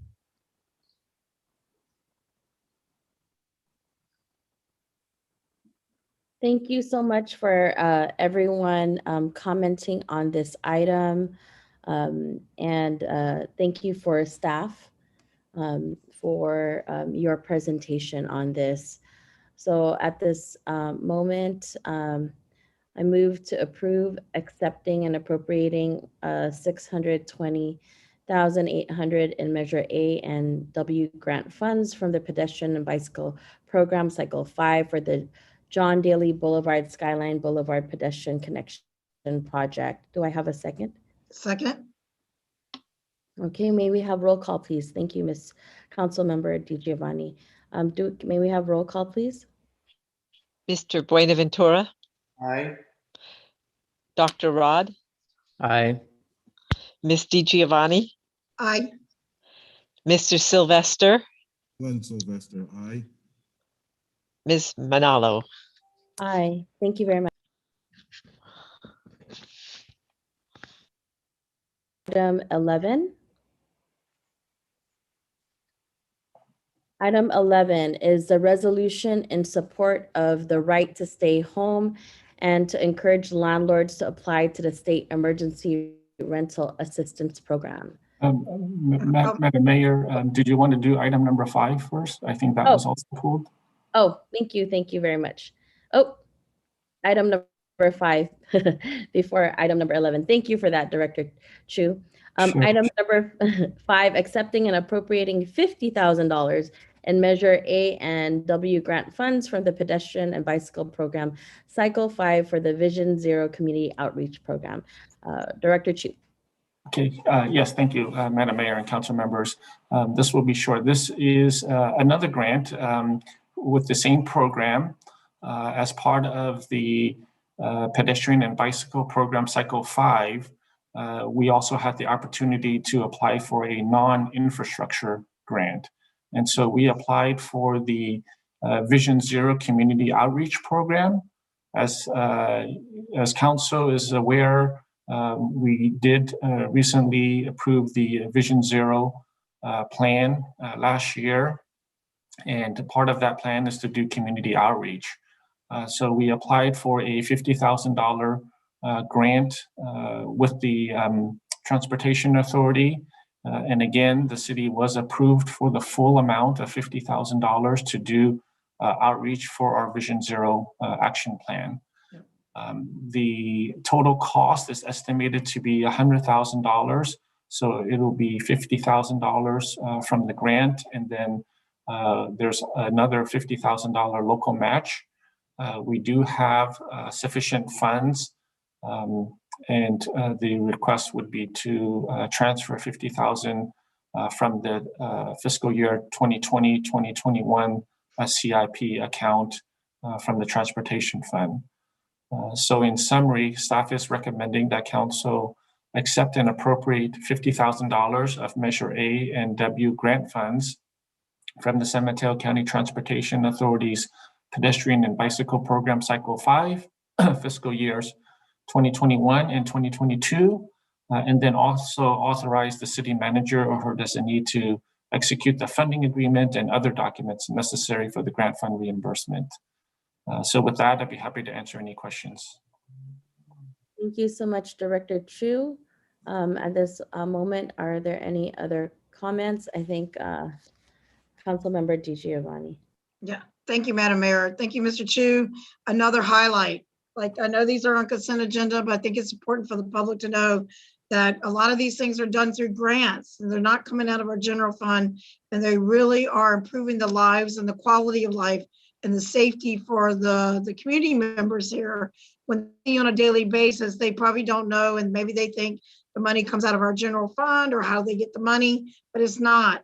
It's for the grant writers, it's our transportation authority, it's the people in your department writing the grants, Mr. Chu, it's yourself, and all the hard work that seeking these grants and ongoing grants that make our quality of life better for our community. So thank you to your staff, to yourself, and to the Transportation Authority as well for recognizing our needs and that the utilization of Vision Zero in our community.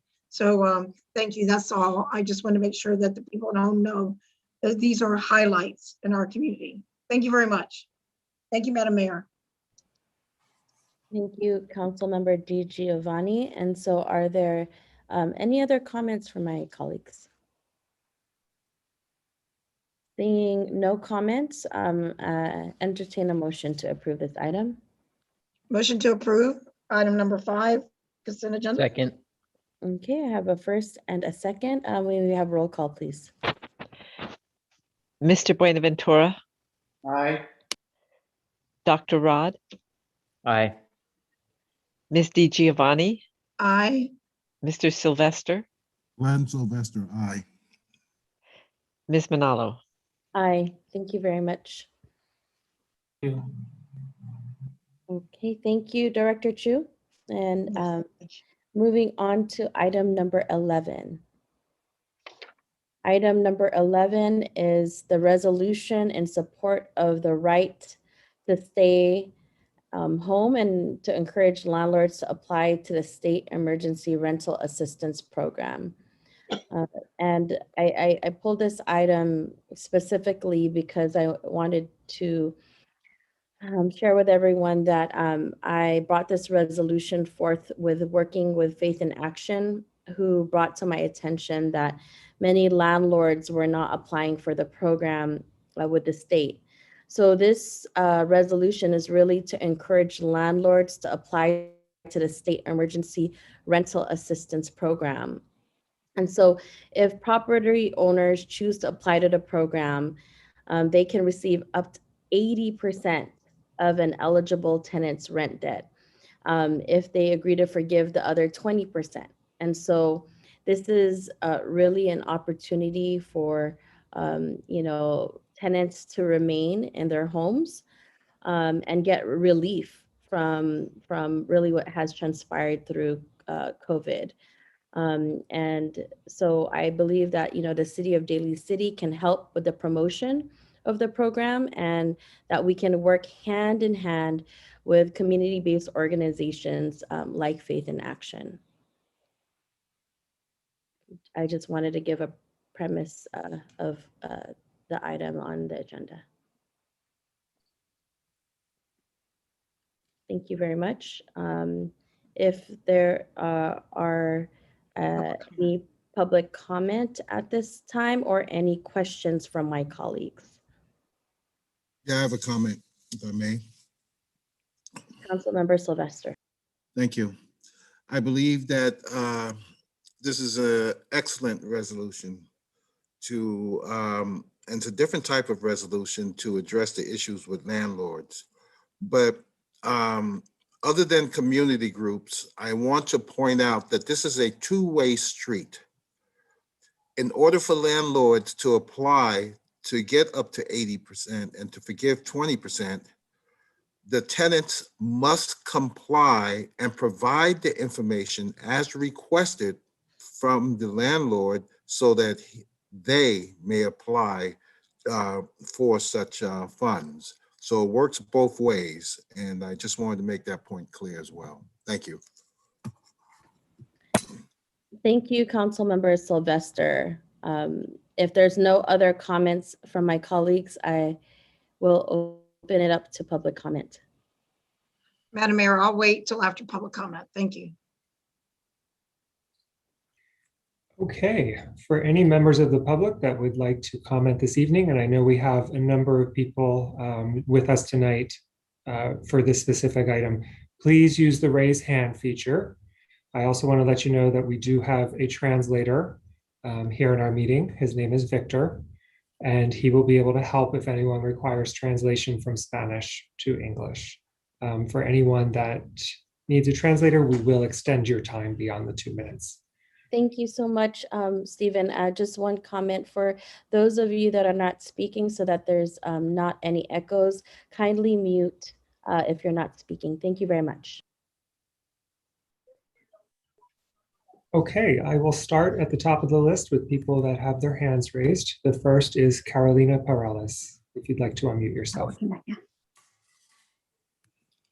Good evening, so glad to say that, and happy Easter to all of you. My name is Carolina Perales. I'm a community organizer with Faith in Action Bay Area, and I have been working with low-income families in Daly City for the last 4 years. The more we span our conversations and strengthen our relationship throughout the city, the issue of the high cost of housing is never missing on these conversations with parents, teachers, principals, nurses, and members of the clergy serving in different congregations.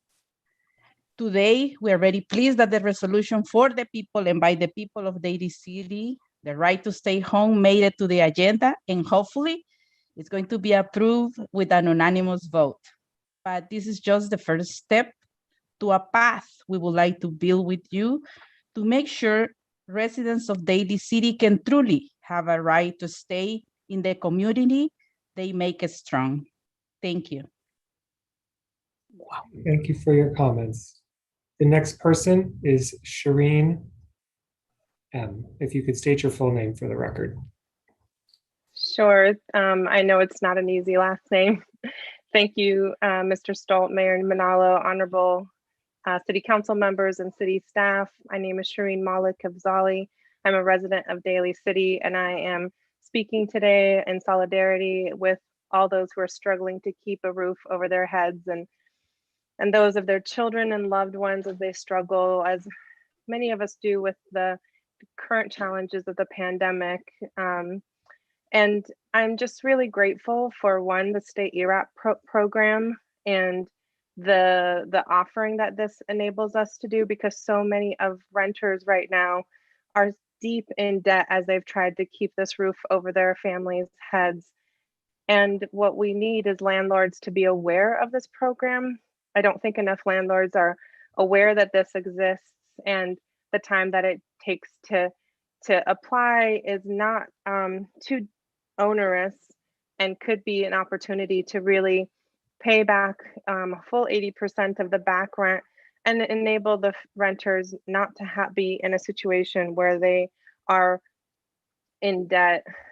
I also want to appreciate the city specifically resolving to support that tenants have a right to stay in their homes during COVID without fear from eviction or impending debt. We have to recognize how difficult of a situation COVID is, and to have the fear of potentially losing your housing is very difficult during this time. Encouraging property owners is critical, and I think anything that city staff can be doing, or community partners and members of the community, we would be happy to help. Debt accumulation is really putting a difficult situation for our families, and memorializing the importance of eradicating that and is incredibly important. So thank you very much for all the support, and I encourage you to vote yes on this resolution. Okay, thank you for your comments. The next person is Eva Reyes. Good evening, City Council members. My name is Eva Reyes. I'm a community organizer with Faith in Action Bay Area, and I've been working with families in Daly City. I'm commenting today to express the urgency and the need of supporting this resolution, and not just the urgency need of supporting this resolution, but continuing to build a path forward for residents to stay in their homes safely. It is essential that we move forward now before more people are forced into debt forced to leave school, and forced to leave the safety of their homes. This resolution is really just the first step for us to stop our evictions, encourage landlords to support their tenants, and build a broader, safer foundation for Daly City. Furthermore, unfortunately, the ERAP assistance program is the bare minimum at this point, when the program is 30 pages for tenants to fill out and often is too confusing and is not offered in the language that they speak when they need to fill it out. I appreciate the time you're giving us, but we really do need you to stand up for Daly City and show landlords what they should be doing in building this foundation for us to keep our families safe.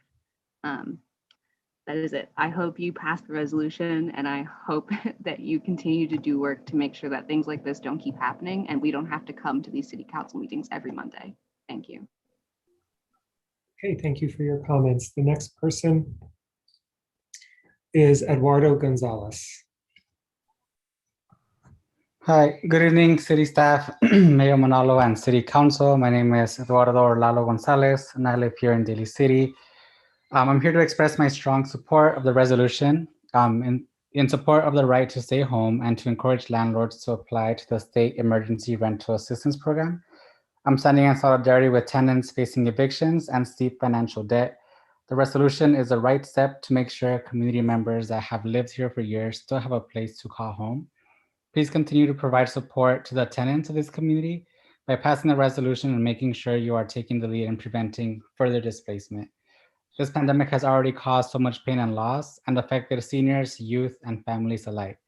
Again, please be part of the first steps to make sure residents in Daly City stay here. And would also be great to continue your assistance by providing resources and support to those that can help tenants fill out the forms as well. Thank you. Okay, thank you for your comments. The next person is S21 De Andrea. If you could unmute yourself and state your full name.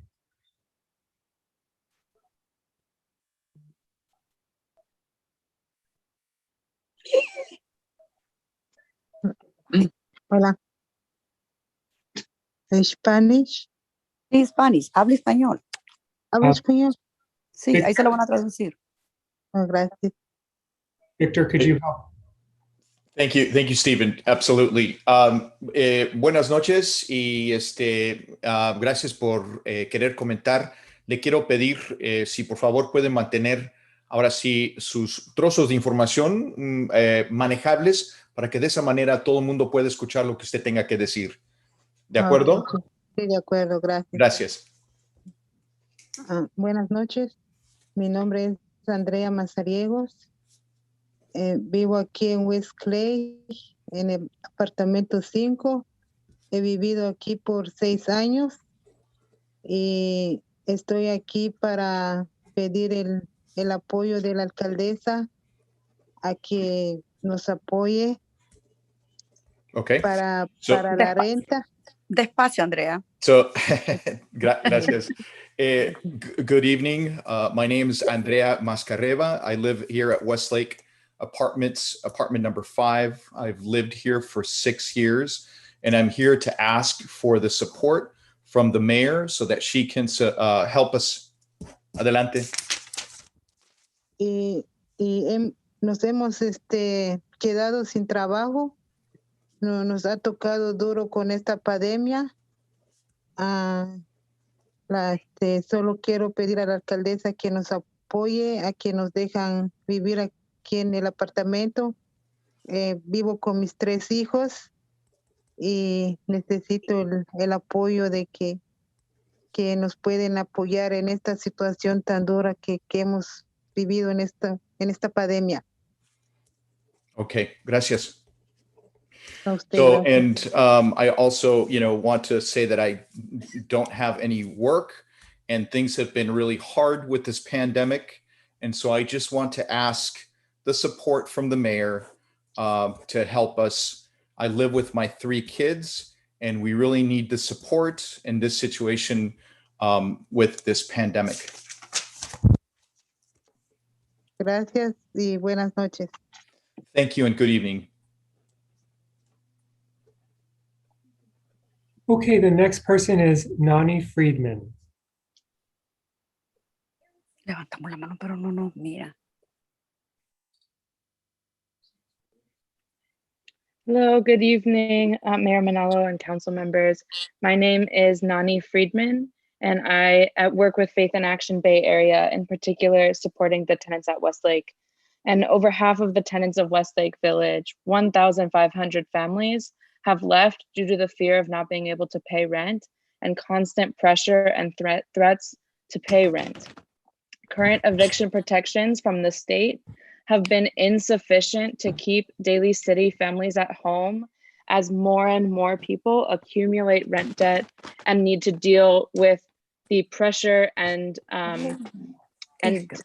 insecurity that causes. And so we ask you to take an active role to keep families at home, starting with passing this resolution as a first step and through a continued commitment to protecting the tenants here in Daly City. Thank you very much for your time. Okay, thank you. The next person is,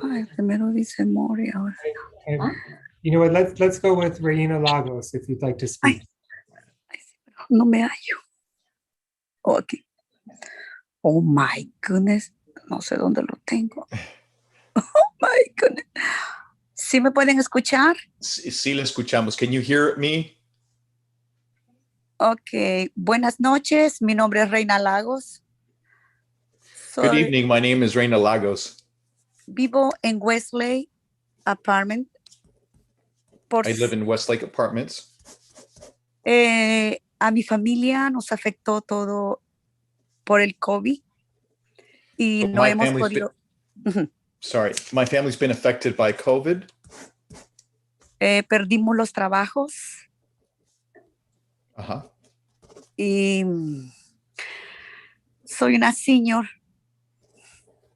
I've lost work and I'm a senior. Y necesito que nos ayuden a todas las personas que vivimos aquí en Wesley, apoyándonos. And we need the help, all the people that live here in Westlake in supporting us. Ha habido mucho desalojo por parte de Wesley por no pagar las rentas. So there's been a lot of evictions with people because they're unable to pay the rent. Y necesitamos que nos apoyen para que puedan pasar esa ley, que nos ayuden. Y tenemos muchas familias con niños. Es muy triste la situación que tenemos. So we need support for this passing of this law that will help. And there are a lot of families here with kids. So it truly is a sad situation.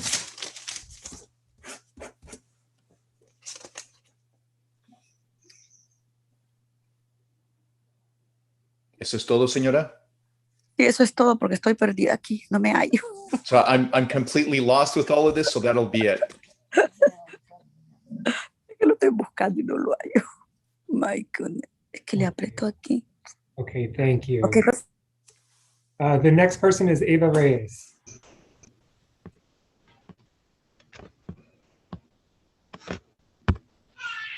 Ava Reyes, if you'd like to unmute yourself.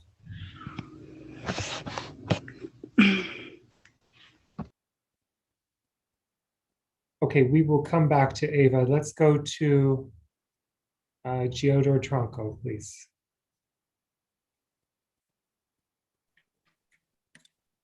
Hello, my name is Judor Tronco. For the resolution that Faith in Action, the Westlake tenants created.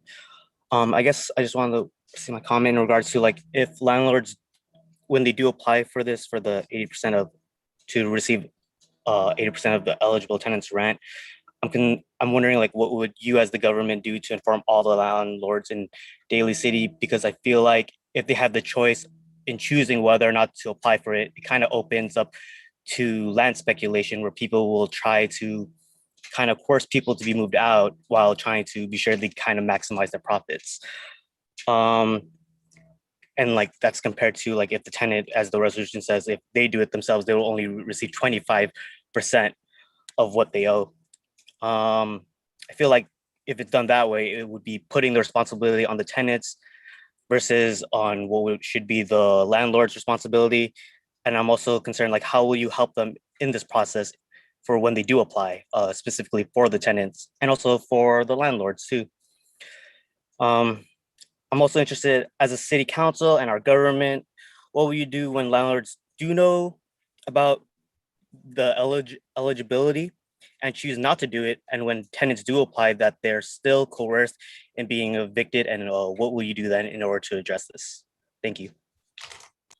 Okay, thank you for your comments. And let's go back to Ava Reyes. If you'd like to speak, please unmute yourself. Ava Reyes.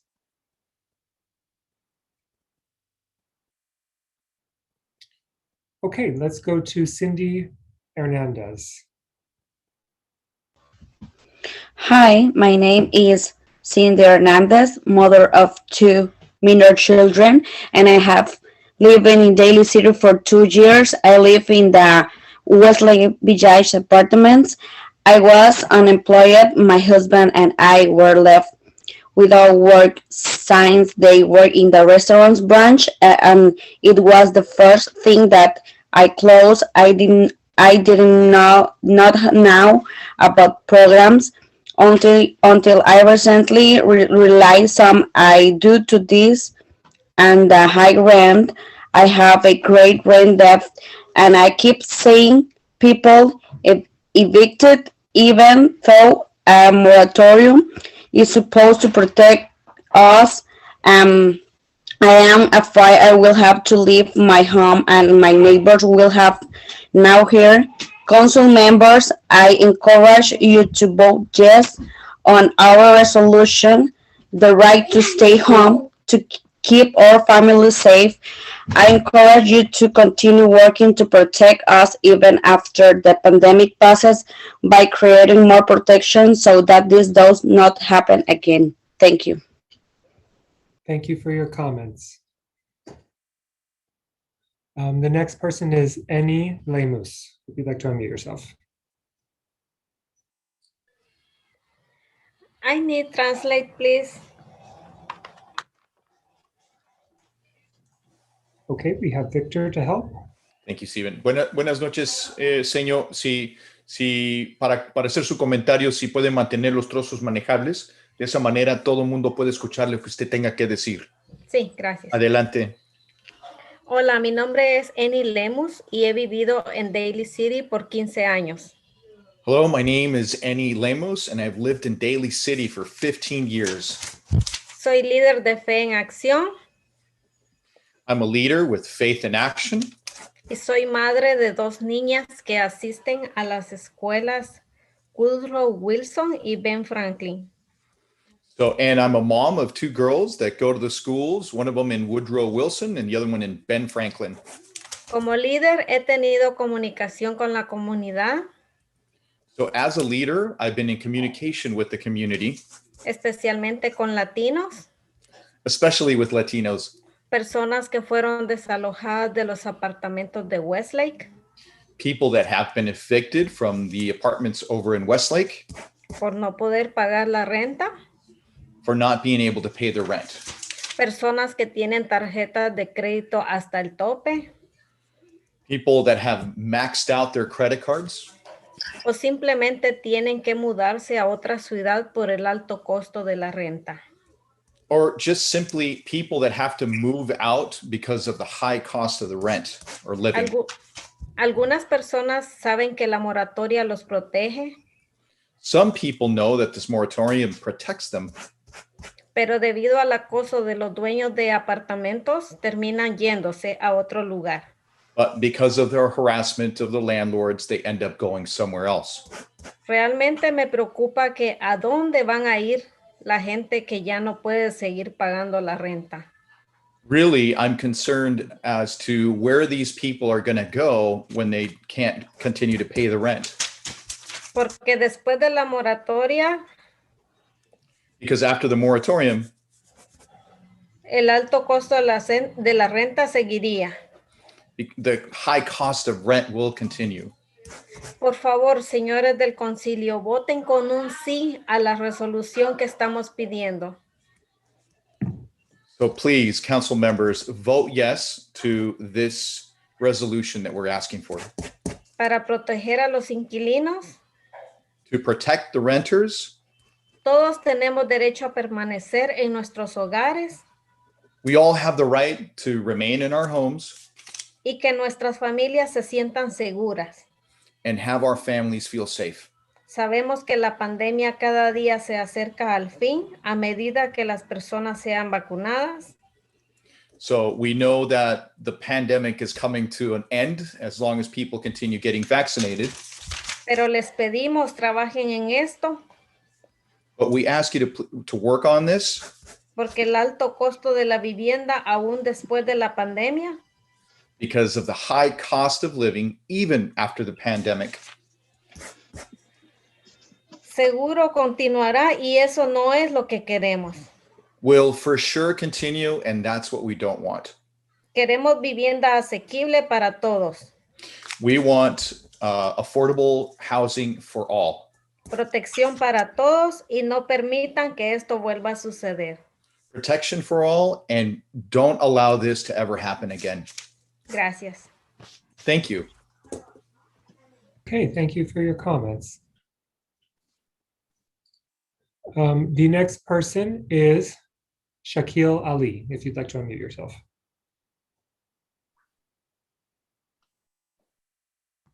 Yes, thanks once again.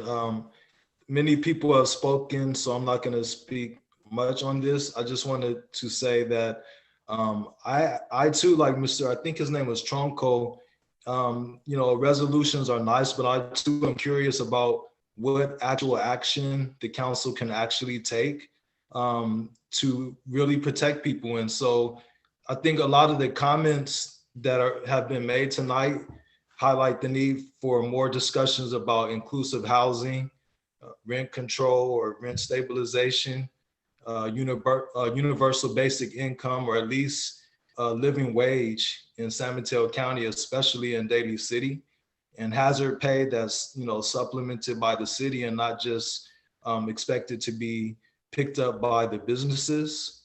And there's a history of redlining and gentrification in San Mateo County, so we can't just put our head in the sand about this. Pre-COVID, there was already an issue with evictions, especially in Westlake apartments. And, the rent goes up $200 at least every year, but people's salaries don't go up $200 a year. So this is a serious issue that goes beyond a resolution just encouraging, the landlords to do their fair share of trying to keep their renters there. Thank you for listening to all the speakers tonight. And I'm curious to see what the action will be. Okay, thank you for your comment. The next person, we could go back to Eva Reyes if you're ready to speak. And Victor, maybe you could just translate to unmute yourself. Thanks, Stephen. Certainly. Eva Reyes, si quiere desilenciarse, por favor, para que pueda comentar. Señorita Eva Reyes. I'm okay. I don't need a translator. Hi. Can I start? Yeah, go ahead. I am in solidarity with the Westlake tenants. I support and urge the council to pass this resolution as a leader with Faith in Action and Daly City for Black Lives. By passing the resolution, you'd be doing the bare minimum, protecting our neighbors to the right to stay home. It's horrendous that out of 3,000 units, only half of them are even occupied at Westlake. The distress and trauma inflicted on these families, the children, seniors, working class BIPOC is already done. They're gone. Meanwhile, there's people in the streets, in our streets, yes, because it happens here in Daly City, and the problem of homelessness is so often ignored or seen as another problem. That's come up in discussions before from past public comments, especially recently with the conversations about the cannabis stores possibly opening. And there was a lot of talk from a few council members about wanting to push away from those old narratives and stereotypes. But what are we doing now to protect renters, our neighbors here? And I echo the comments made before me about landlords maximizing their profits. It's a year in, you know, how are we going to protect them now? And this is like not even an easy fix or solution, but it's what, going to cover 80%, and still we have to convince the landlords to do that. And it's been said by the city council that there's a digital divide and outreach has been hard. So what type of outreach are we looking at to really be in support for residents?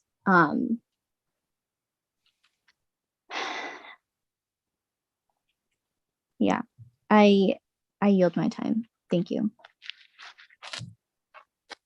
Okay, thank you for your comments. The next person is Isabel Perez. Buenas noches. Buenas noches, señorita Pérez. Si, para hacer su comentario, si pueden mantener ahora sí los trozos de información manejables para que de esa manera todo el mundo pueda escuchar lo que usted tenga que decir. Ok, perfecto. Ok, gracias. Adelante, por favor. Buenas noches. Mi nombre es Isabel Pérez. Soy So, organizadora comunitaria de Fe en Acción. Good evening. My name is Isabel Perez, and I'm a leader with Faith in Action. Durante los últimos 3 años he trabajado con familias de bajos ingresos en la ciudad de Daly City. So during the past 3 years, I've worked with families, low-income families in Daly City. Y durante el tiempo de la pandemia hemos visto una crisis muy fuerte que se ha venido presentando. And during the pandemic, we've seen a very high crisis that has been presenting itself. Cada vez que nos comunicamos por teléfono y entablamos conversaciones con las familias, So each time we talk over the phone and we catch up with the families, el tema siempre es el mismo, el alto costo de la vivienda. so the topic or the theme is always the same thing. It's high cost of living. Y los problemas de órdenes de desalojo que se están presentando. And the problems of eviction that also present themselves. Hoy realmente estoy muy contenta. So today, honestly, I'm very happy. Porque al fin en la agenda del concilio se ha tocado el tema de una resolución para proteger a la comunidad. So because finally in the agenda, there has been this topic to help the community. El derecho de quedarse en casa ha quedado en esta agenda. So the right to stay home has remained on this agenda. Y pido a Dios que sea aprobada unánimemente. And so I ask God that this be approved unanimously. Porque será el camino para construir con ustedes. Because this will be a way to construct alongside with you la seguridad de muchos de los residentes de nuestra comunidad. To the security of many of the residents in our community. Para que tengan el derecho de permanecer en sus viviendas con sus familias seguros y tranquilos. To have the right to remain in their house with their families calmly. Esta será la única manera. This will be the only way. Como podremos lograr que nuestra comunidad y nuestra ciudad realmente crezca. Or we can make our city and our community grow and be strong. Porque todo el tiempo muchas familias se van.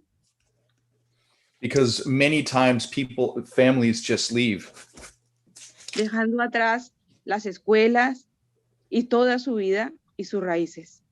Leaving behind their schools, their entire life, the roots that they've had. Les agradezco infinitamente por escucharme. Dios les bendiga. So thank you infinitely for listening to me, and God bless you. Gracias. Thank you. Okay, thank you for your comments. The next person is Russell Lee. Hello. Hello, City Council. Yeah, I wasn't really like planning to speak on this item, but just to echo what everybody else has been saying along the lines of, like making sure that we keep like people like in Daly City here, and the tenants at Westlake, if like they're suffering displacement, like a lot of people in the Bay Area, and like housing and the like what everybody else has been saying, the right to raise your family in the community and be able to have like a stable life should be a guarantee, and just like something for after the pandemic is over. I believe like tenants' rights, tenants' protections, things like rent control could do like so much for tenants like the ones at Westlake, and I encourage you to look forward towards that type of legislation. So, even after like the pandemic is over, you could keep the residents who deserve to be here. So, thank you. Okay, thank you for your comments. The next person is Eduardo Vernier. I first want to thank everybody for giving me the opportunity to speak up and make some observations. I'm not going to be redundant. A lot of the previous speakers have already addressed some of the most important issues, but I want to make the observation. I've been in, this is this observation. I've been in Daly City since 2000. And I just want to bring the point of the real estate bubble in California going back to 2008, which started sometime in 2006, 2007, and really getting out of hand in 2008. When I moved to Daly City, I moved to Westlake Village Apartments, and my rent was $2,000. Eventually was $2,200. When the bubble took place, I happened to, for some odd reason, get on my computer and looked at how much Westlake Village Apartments was renting the same unit type. I was renting from them for $2,200. And I happened to have noticed that they were renting it for $1,375. I walked up to them and they eventually agreed to drop the price from $2,200 to $1,375. If that could be done during that time, I don't see why something similar couldn't be done nowadays. I just came back from helping one of the many families that I have helped moved out of Westlake Village Apartments.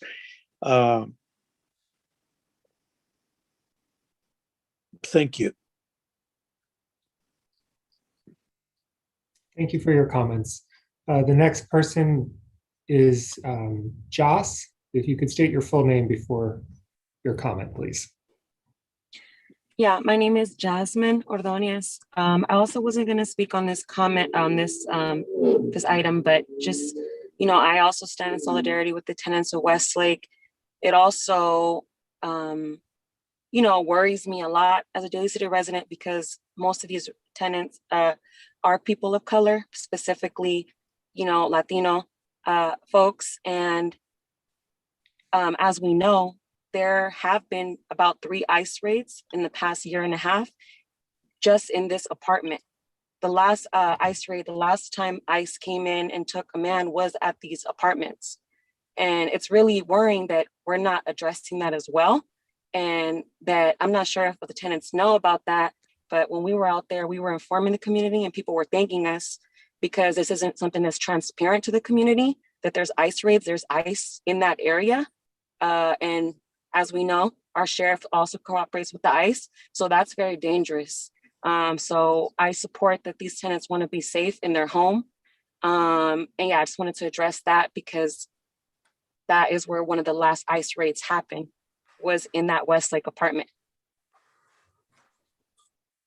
Okay, thank you for your comments. The next person is Maricela Pena. Maricela. Hello. Hi. Yeah, so sorry. I live in the Westlake Village area, and like I just want to share like a little bit of my story.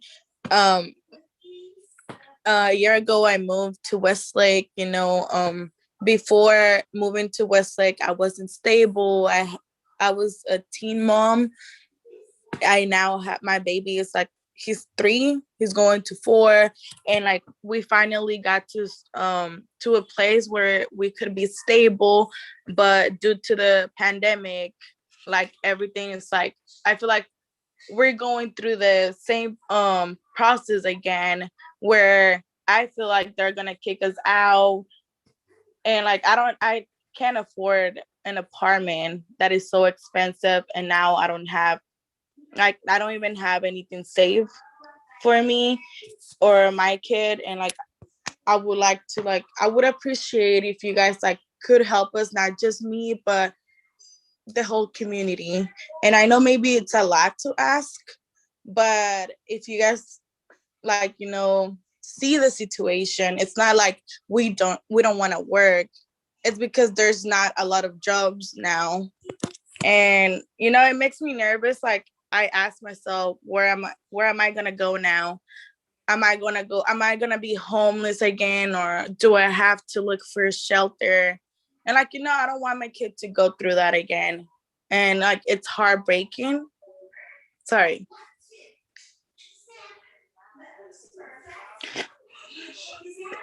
It's heartbreaking because like I do not have anybody's support. Sorry. I don't have like family support. I just have me, you know, and I'm 22 and I'm trying to make it out, you know. I don't want to be unstable. Sorry. But you know, I won't be able to say much. Your time has ended. So if you could. That's fine. That's fine. Okay. Okay. Thank you for your comments. The next person is Nico Chipinti. Yeah, hi. Not to repeat what's already been said so well by so many people in the community, but just to echo those comments and really just, you know, underscore the fact that many of us who, you know, lived here in Daly City have struggled to stay here. I'm a renter myself, have been for many years, and understand I've heard from friends and a lot of the community in terms of affordability in Westlake. They've been pushed out for years, as we've heard.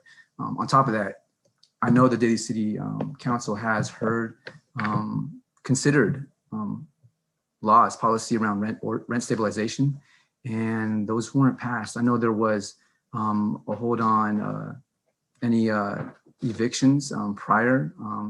There was that in 2019, but since then we haven't seen any other action except from the state.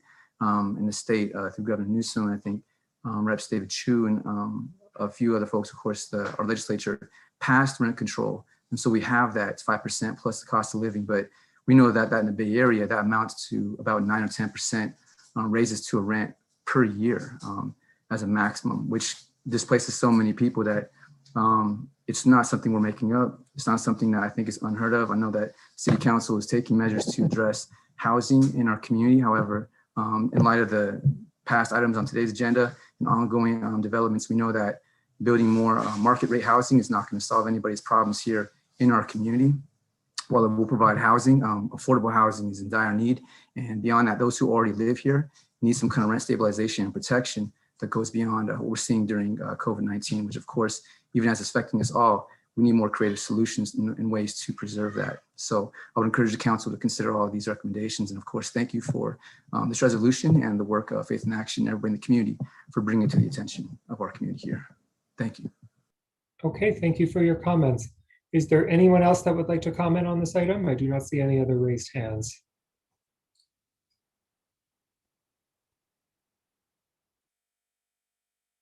Okay, Mayor, it looks like we've wrapped up public comment.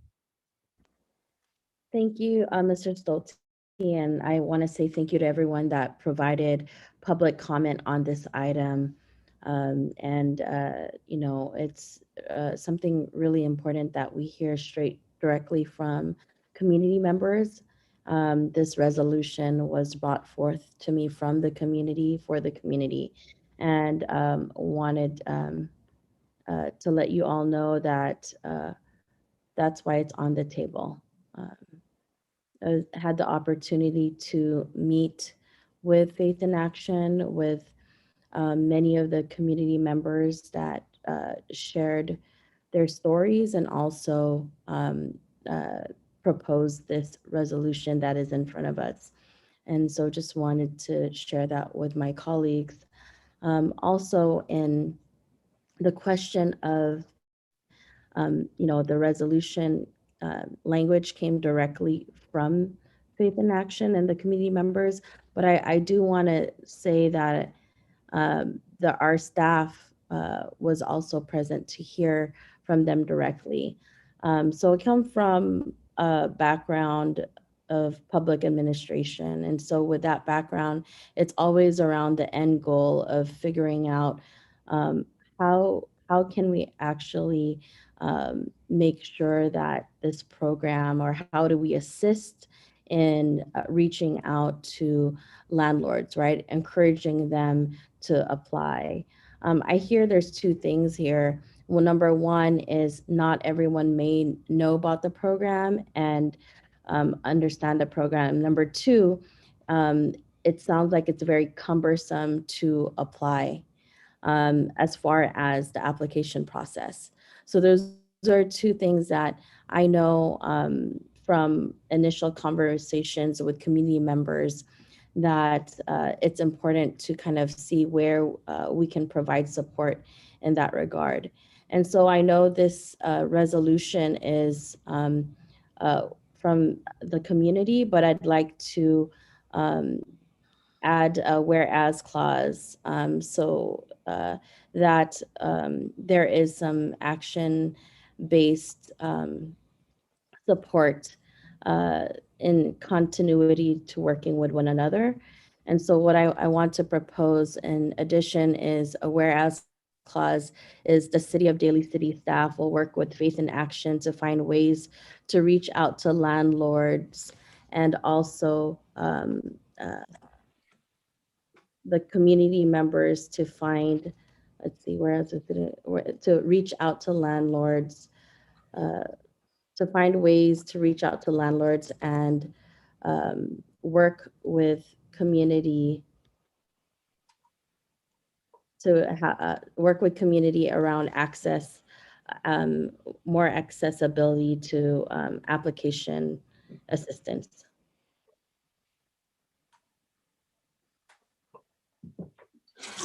And the reason with that is this is, you know, a resolution in fact of you know, taking action, but I think we know that it's a step further, being able to work with our housing staff, who has you know, the expertise, and then also working with the community-based organization Faith in Action, who also has they're on the ground and working directly around the needs of the tenants. So that's one aspect that I just want to insert as a whereas clause. Madam Mayor. Councilmember DiGiovanni. Thank you. Rose, I have a quick question. So for everyone that doesn't know already, I live at Westlake Apartments, but I want to support the resolution through the city attorney, and don't want to make sure there's a conflict of interest. Rose, my question is, because it's general and does not name Westlake Apartments, it's just to landlords in general. Am I allowed to vote on this and support this as I want to? Yes, Because I don't see a conflict of interest, Councilmember DiGiovanni. Great. This is in regards to Westlake, just because of the comments and some of the residents live there. Right, general correct. residents. Because I want to make sure that I support it 100 million%. But I wanted everybody to know, most of you know where I live at in Faith in Action. So, and also full disclosure, I had already connected a couple of the workers that were at the vaccination site at Westlake have already tried to reach out. And I think that, like you said, Madam Mayor, that it'll be great to have them as the connective piece, because I spoke with those employees that are already communicating with the Samaritan House, with people that have lived in their community but needed help, via it's the language or via it's the to make sure it's for the paperwork or whatever. And so I made sure that Caroline and them had that information. So I want to be transparent about that as well, to my council members and to the mayor. So thank you for that, City Attorney. And obviously most everybody knows that I'm in full support. And I would like to ask our council that we would also like to see, as somebody mentioned, a plan of action that may go beyond this. Like a resolution is a great thing, symbolic, and it's great that we're going to have our staff working with them.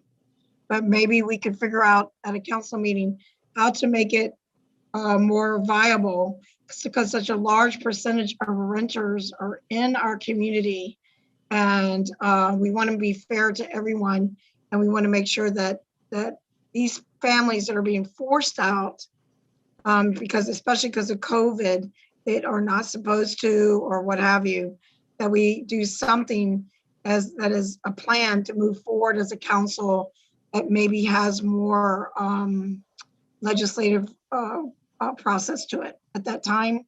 Maybe we could have a study session, maybe with the Faith in Action, I'm not sure. But at this point, I do support this resolution, but I also support that actions, because a resolution is symbolic, while it will be steps forward. And I appreciate the Faith in Action and the community members bringing this forward to the light, and heartbreaking light, I must say, very heartbreaking. So thank you very much, and thank you to the city attorney. I look forward into supporting this and to supporting our community. Thank you, Madam Mayor. Thank you, Councilmember DiGiovanni. If there's any other comments or questions, I do want to mention that, as stated earlier, staff was able to be present with Faith in Action, also Vice Mayor Das Magbawal. And so, this resolution was brought forth to us, but in that meeting, it was also around really looking towards implementation and how to move forward. And so I want to thank the leadership of Faith in Action and all the leaders there that had mentioned that, it's a continuous dialogue of working with one another. And so, I think that's something that will continue. Vice Mayor Dallas Magwal.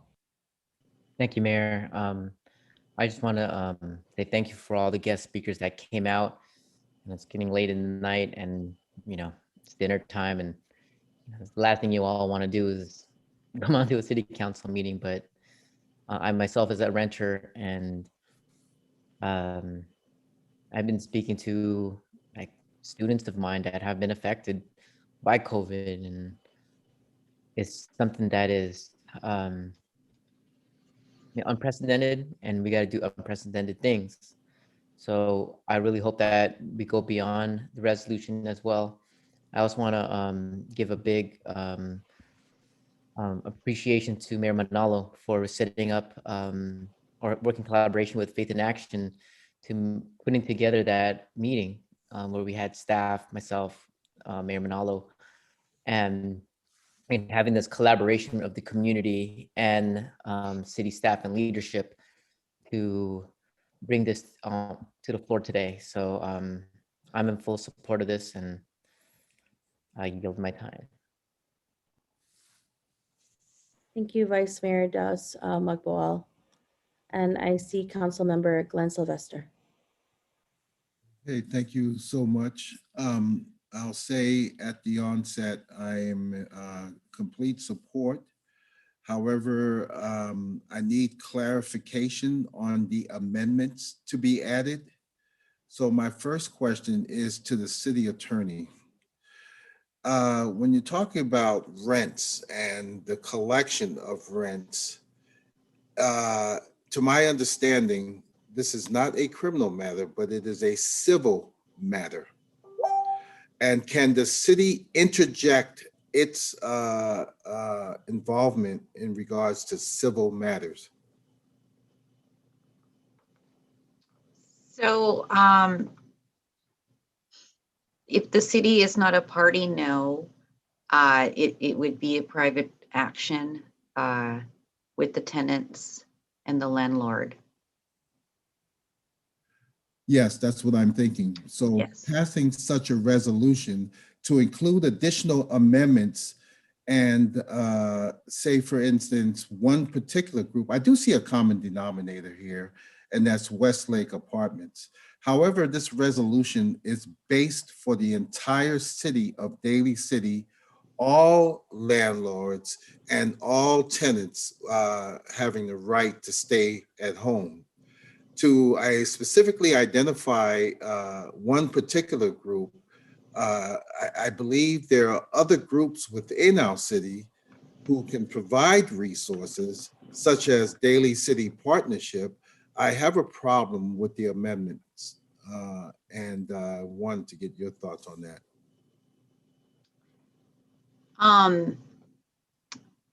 My understanding of the amendments through the mayor, it is general in scope with regards to creating accessibility and action. It's not really specific for the city to take action, but to provide resources. So unfortunately, I kind of was going pretty fast on the motion itself, Mayor Manalo. So is there any clarification you'd like to provide? Because I did get the gist that it was general in scope, that you would like to have some form of action in terms of resources, accessibility in implementing the resolution, but it's not necessarily that the city's going to go in and file, be a party to any action. So perhaps if you can clarify that would be very helpful. Yes, Council Member Sylvester and City Attorney Zimmerman, it is definitely along the same lines as you mentioned, that in the scope of the resolution, it doesn't say exactly the next steps, and the whereas clause that I'd like to introduce is basically what you mentioned around working towards not necessarily the city of Daly City in projecting with the landlord and the tenant. It's more around what are kind of the ways to be able to systematically be able to support and encourage landlords to apply, right? And that's what I was talking about. We heard two things, that not everyone understands the program or knows of the program, and there needs to be an encouragement of it, right? And number two is, if there is, they need support, whether it's talked about Daly City Community Service Center, but being that Faith in Action had brought this forth, hearing from them around ideas that may come from them as tenants, some of them may be from Westlake, some of them may be from other areas of the city, but it's really around supporting the resolution, right? To ensure and promote the program that is at hand with the state. So that's really the rationale with the additional language. Well, I don't have a problem. As a matter of fact, I commend Faith in Action for their steady, willing, and constant advocation of tenants that who are affected. But there are other organizations within our cities, and I don't want to exclude them. I would go along with the amendments, provided it is suggested that Faith in Action and any other tenant advocacy groups within our city is given the same amount of resources. Okay. Councilmember Sylvester, I'm happy to edit that with other organizations. Yeah. So Thank you. No, that's all I have. That's good.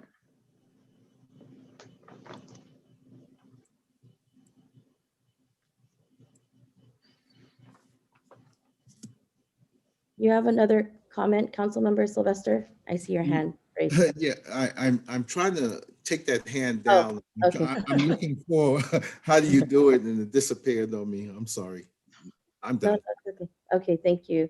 So I think it's the intent to ensure that the next steps move forward. And I know that we'll be working closely with organizations like Faith in Action, and other organizations that really want to be able to use the state program, which we know is extremely important because people are in debt and they're trying to remain in their homes. So with the additional language provided here with the amendment, I move to approve the resolution unless there's any other comments, and looking for a second. Mayor, let Second. me just, Oh, sorry.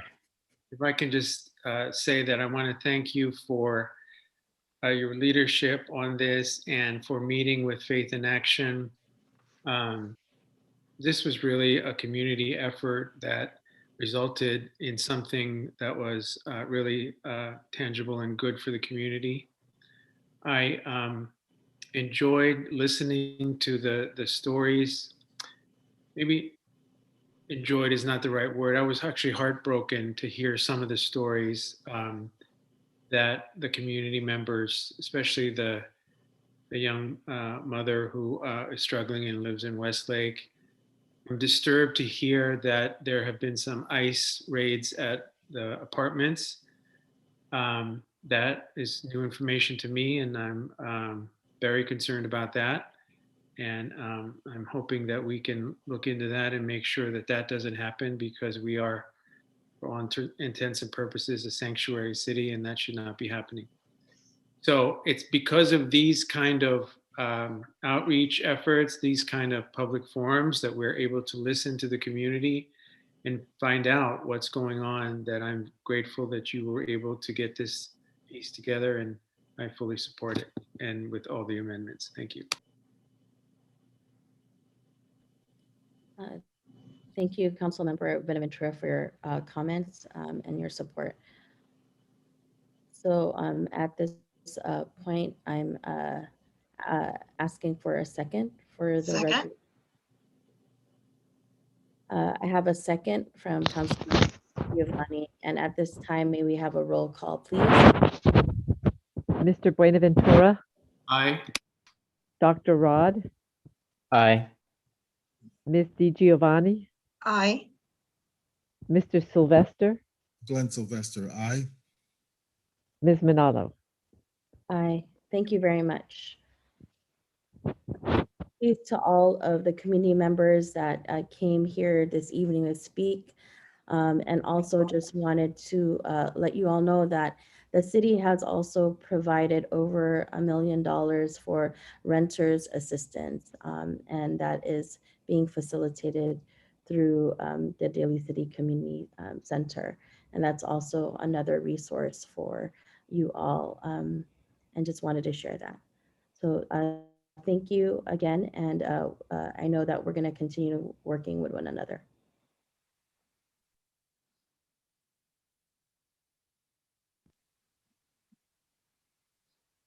Moving on to item number 12. One moment.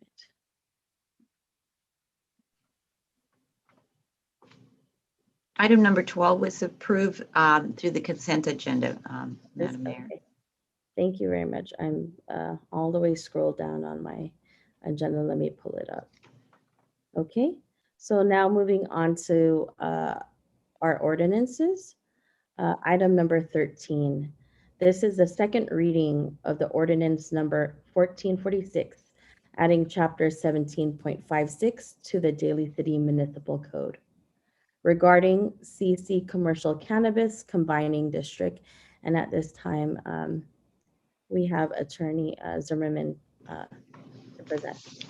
Thank you, Madam Mayor and members of the City Council. As you will recall, this item came for introduction of an ordinance in regards to adding chapter 17.56 to the Daly City Municipal Code. This is the second reading for adoption, and this is in regards to the Commercial Cannabis Combining District.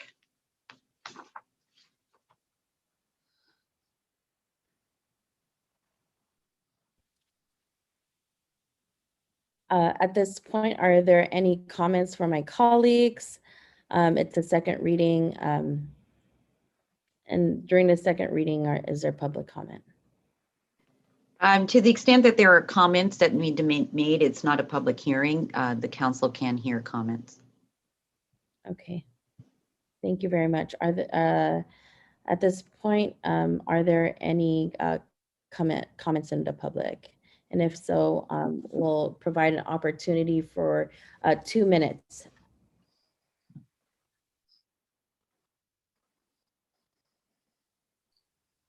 Okay, so if you would like to comment on this item, please use the raise hand feature and I will call your name. The first is Nick Ochipinti. Thank you. Yes, I would just like to say, and following up from the last discussion of this at a prior council meeting, to consider in these districts with this new zone overlays and any consideration of changing those, that we consider the schools in the local area that have not been at least included in this current document, or maybe revisiting other documents, primarily Westmore High School, Fernando Rivera Middle School, and Thomas Edison, of course, which are all located not far from Skyline Plaza, in addition to, I believe, a PACE Learning Center, which is in the plaza. And just to echo prior comments too, in terms of considering extending the 600-foot buffer zone from schools to 1,000 feet. I know these details aren't included in this document, but I would just like to echo that and prior comments at previous meetings. Thank you again for your consideration. Okay, thank you for your comments. The next person is Grace David.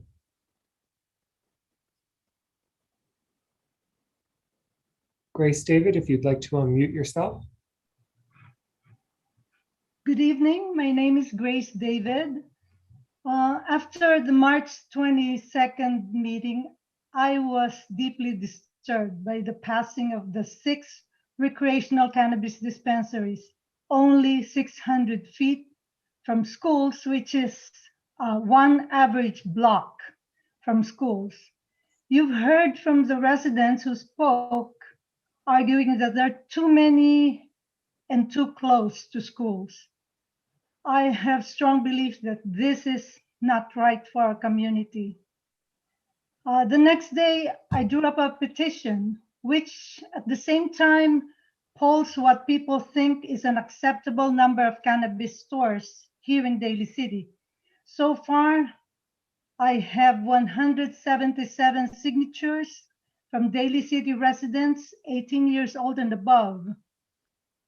These are just my friends and some of their family members who were at home at the time I approached them. Out of 177 people, 150 wrote 0. They do not want cannabis store, recreational cannabis stores in Daly City, and the rest did not exceed 2 stores. So 27 were 1 and 2. I gave a copy of that petition form to the city clerk office today. I hand delivered it to City Hall and asked them to give the council members a copy. I hope you all received it. With that, I hope you'll reconsider, because it's really disturbing for us. Everyone I spoke to were wanted to take a copy and get signatures from other people. So my petition form is still out there. They're still getting signatures. So far, the 177 I gave you, 150 said 0, they don't want any. I hope you'll reconsider that. And thank you for this opportunity to express our views.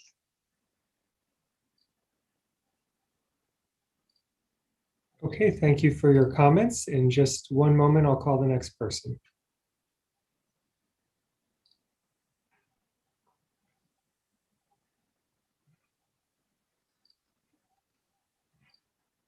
Okay, the next person is Alina Yang, if you'd like to unmute yourself. Hi, hello, and good evening, council members and community members. My name is Alina Yang. I'm a representative of the Daly City Prevention Collaborative, which is a program about substance prevention and leadership development with the local Daly City youth, specifically the middle schoolers at Palacita Middle. To reiterate what we've said last month and also following up with all the other comments about this, we'd really like to suggest that the city decides on a at least 1,000 feet distance away from schools and other education or youth related areas, mainly because, like mentioned, 600 feet ranges from 1 to 2 blocks, and a lot of students tend to walk to school or get dropped off a little farther away, and it's just not enough space that feels safe enough. And according to a lot of research, a lot of cities have also taken up the 1,000 feet barrier distance, and we would just like to encourage this as well. So thank you very much for your time and have a good night. Okay, thank you for your comments.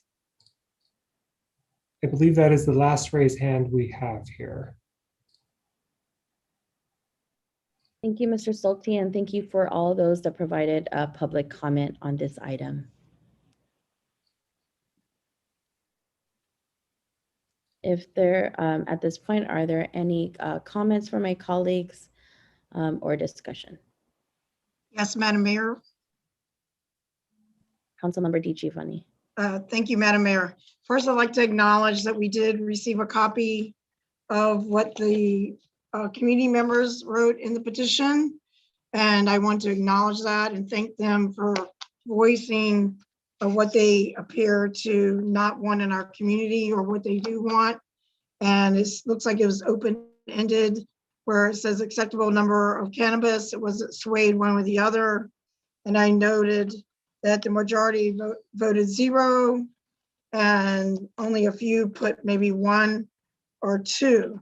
So I still stand in my objection. I also stand in objection to the part of where I know that there was a committee report in November 23rd, which never mentioned the map with the 600 feet, which disturbed me that that never came back to the council. And although a colleague mentioned for me to watch the Planning Commission, that obscures the process that a subcommittee is only not a decision-making process. It is just suggestions, and then that is supposed to come back to the community. So that I wanted the public to know, and just to reiterate, but I'm also not against people and their medical needs as well, when they have cancer or any of that, as I know that that is so important, their personal use. And well, this is talking about 600 feet and the cannabis retail stores, and I think, so it's more about that than it is, the objections of people's personal things, I don't object. It's the process as well, or the lack of process as well. So thank you very much, Madam Mayor. Appreciate that. And thank you to the community for taking action on petition, as duly noted. Thank you, Madam Mayor, for the record. Thank you, Councilmember Di Giovanni. Are there any other comments or questions? If not, I will entertain a motion to approve.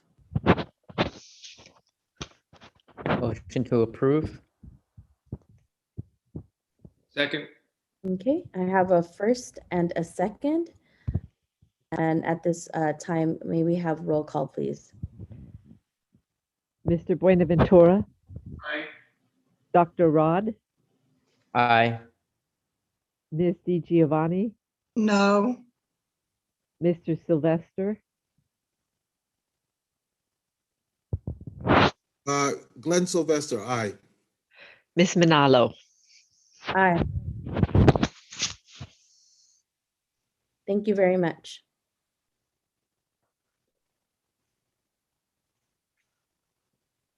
Moving on to item number 14. I think it's also Attorney Zimmerman. Thank you, Madam Mayor and members of the City Council. This is an item for second reading that came before the council by introduction at the last regularly scheduled meeting. This is in regards to repealing and replacing Chapter 5.014 to the Daly City Municipal Code regarding the commercial cannabis regulations.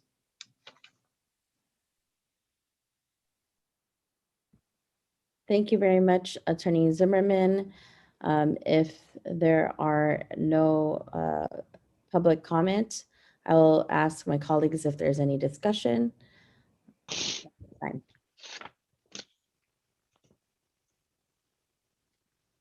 Seeing none at this time, any discussion from my colleagues? If not, entertain a motion to approve the second reading. Motion to approve the second reading. I have a first by Vice Mayor. Second. I have a second from, was that you? It was Mr. Sylvester, I think. Councilmember Sylvester, was that you? No. No, okay. It wasn't. Oh, shoot. Oh, it was Councilmember Benaventura. Okay, thank you. Oh. Thank you very much. And may we have a roll call, please? Mr. Buenaventura, Aye. Dr. Rod, Aye. Ms. Di Giovanni, Abstention? Mr. Sylvester, Glenn Sylvester, aye. Ms. Manalo. Aye. Thank you very much.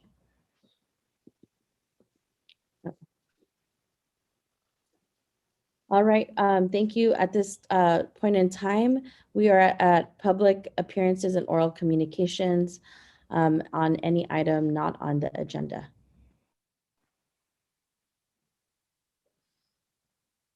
You have 2 minutes.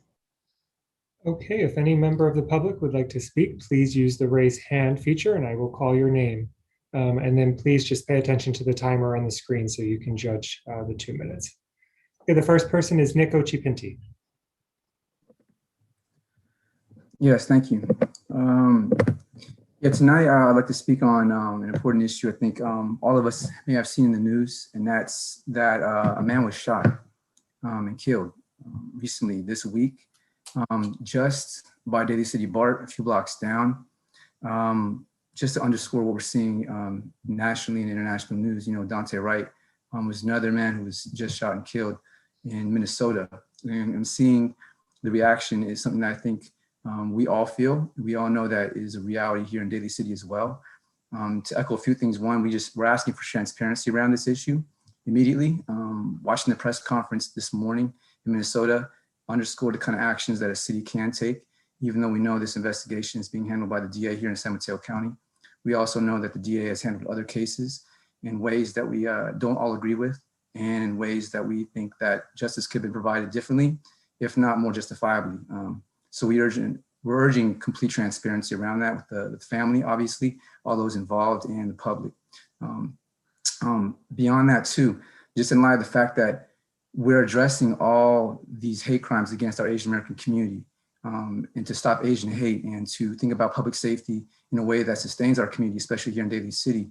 And for a crime to happen like that, for somebody being shot like that, just a few blocks away from where we held a vigil with Angelo Quinto just less than a month ago, it's heartbreaking to see that and to understand that. I know people are working to address these things, but we need to do this a little bit differently and in a way that ensures transparency and justice.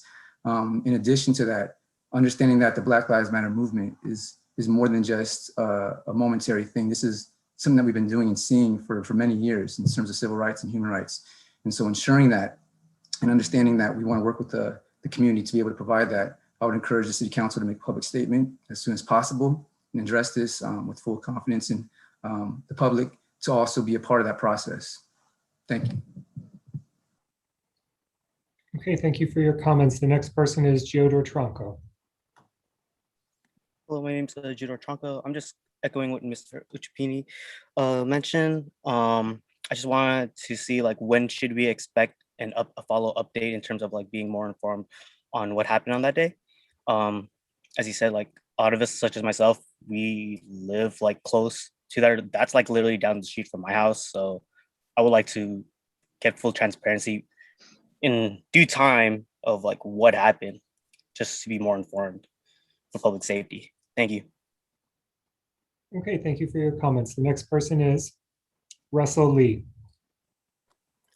Hi, I just like to again echo what the last two speakers said about demanding transparency around the shooting and killing, and also yeah, like thinking about Dante Wright in Minnesota, and thinking of the man and the family who, you know, yeah, just thinking about his family. And I just want to say that like I grew up around like the Daly City area. I would go to, you know, Daly City, Geller Park with a lot of friends, and some of them were like Black youth. And just like ever since like Trayvon Martin and the host of other people whose lives have been taken by the police, like, you know, it's like something scary that, you know, that it is to just like fear that, you know, their lives could just be taken by like a traffic stop, like with Dante, right? Or I don't know the circumstances of the man whose life was taken, but you know what I mean, you know, like we need to like divest away from like policing as a public safety institution. Like we need to focus more around like alternatives, like, because like violence is not just at the hands of police, but violence is also by the lack of access to healthcare. It's like instability, housing instability. It's lack of access to cultural and nutritional food. And it's just not to take away from anything else that, you know, like we're talking about around like policing. It's just we need to move away from, yeah, policing as an institution. And it is like hard to talk about these things, and we do have like a culture where we, you know, centered around it, but we really need to have that conversation and ensure that no other lives are taken because of that system. Thank you. Thank you for your comments. The next person is Jazz. I think it was Jasmine. Yeah, Jasmine. Jasmine.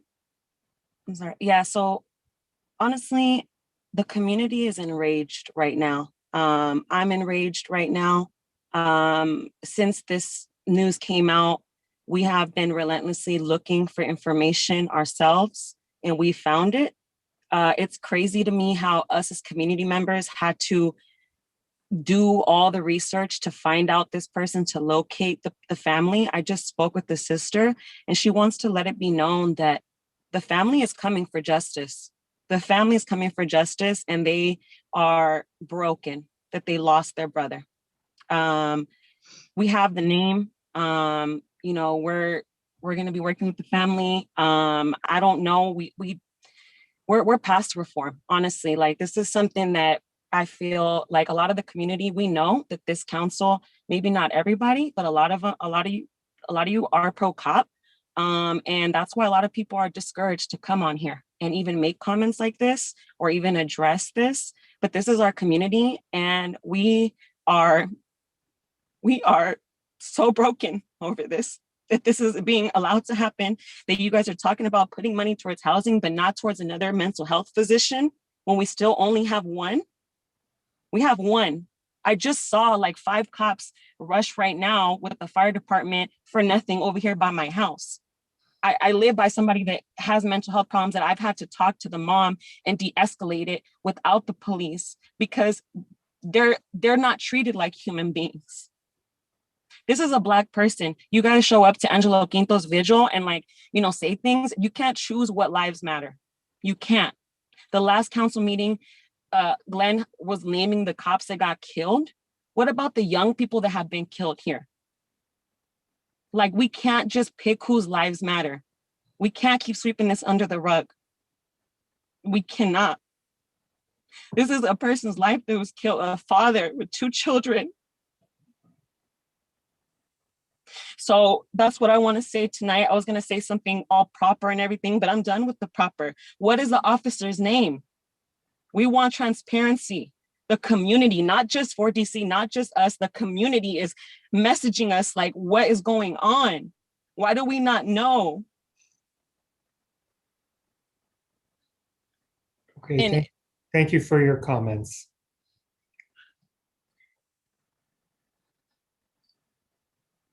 The next person is Maya.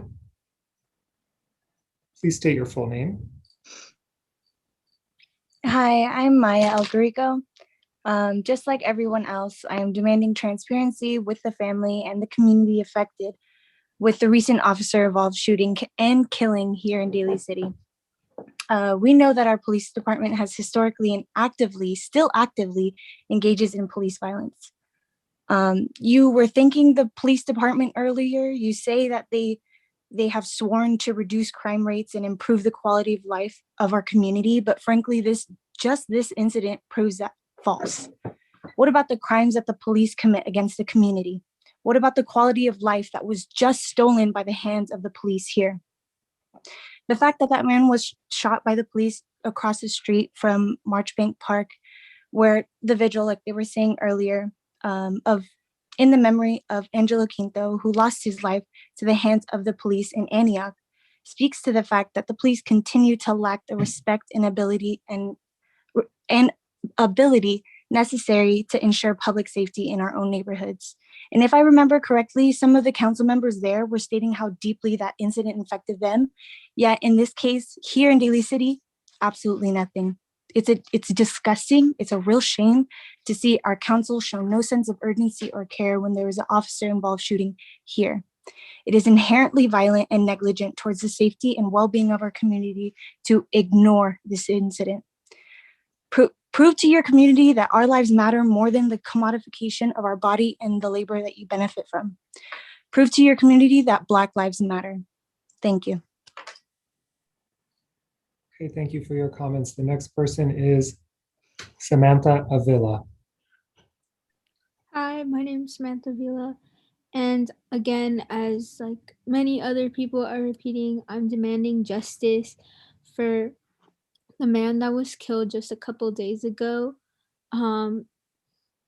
There's just, and I'm not talking about the justice that you all like, where it's just like a panel and like you say like, oh, his life mattered, and like, but it's okay, it's not all cops. No, I'm demanding for like actual justice. I'm demanding that the cop that murdered him, I want you to jail killer cops. Like, there is no reason that someone that you love to place cops as like, oh, they're here for safety and they're here to protect us. If that was really the idea of what a cop should be, then no one should be getting murdered. This was a father, like a brother, a family member, a Daly City community member, and he was murdered. Like, there's just the fact that there's so much silence about this and that there hasn't been any transparency in the process just shows how much Daly City PD and you, Daly City Council, don't care. It's enraging. Like, I don't know how you can sleep at night knowing that someone was murdered simply for being Black in Daly City. I truly don't understand how you can sit up there and act like you really care about Daly City members, but you have not said anything about this man being murdered. What are we going to tell his children? What are we going to tell his family? What are we going to do? Are we going to continue to let these killer cops out on our street and let it happen again? I demand justice and I demand transparency. Okay, thank you for your comments. The next person is Shakil Ali. Good evening once again. I'm speaking in behalf of the community members who called me that evening when the unfortunate event took place. I don't have the details. I don't know who does have the details except for some of our youth that really care about Daly City. So when something happens, people are reaching out to our young people, so, I've always was taught that we should teach the youth and then the old will follow in shame. So I hope that we don't have to be shamed because we're not adamant about investigating what happened. I urge the council to please be transparent with us, following your protocol, of course. Find out what happened and let us know because people are afraid. People are, as they said tonight, they're enraged and they're confused. The main reason why people are confused is because we don't have any information. We're confused. We don't know what happened. So once again, I urge the council to please, as fast as you can, following your protocol, to be transparent with us and let us know what happened.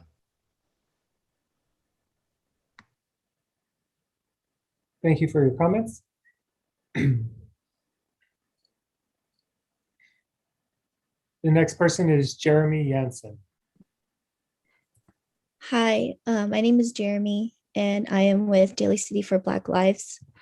I echo the comments before me, and I just want to say exactly what we had feared since the summer has happened. Someone has been murdered by Daly City Police. Less than a week after Mayor Manalo called for increased uniformed and plainclothes policing. To me, that sounds like blood on your hands. I am very aware of the Asian versus Black narrative that is being perpetuated here in this city. There's been more police in the places where attacks had happened on our elders, yet those who are victimized, the families of those who have been victimized, don't feel protected. It's been put out there that nothing has been done for them.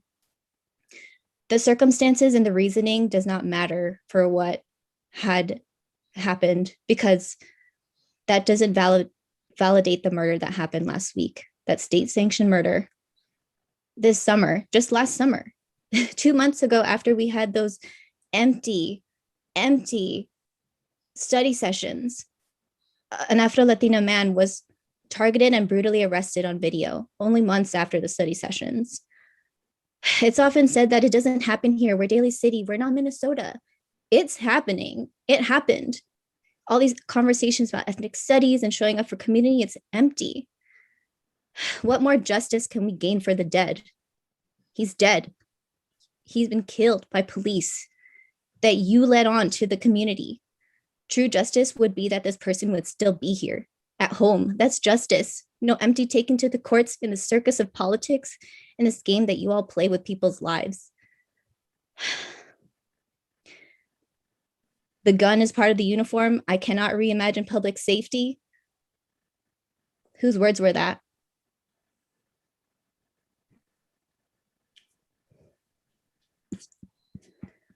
Okay, thank you for your comments. That looks like we have finished up public comment, Mayor.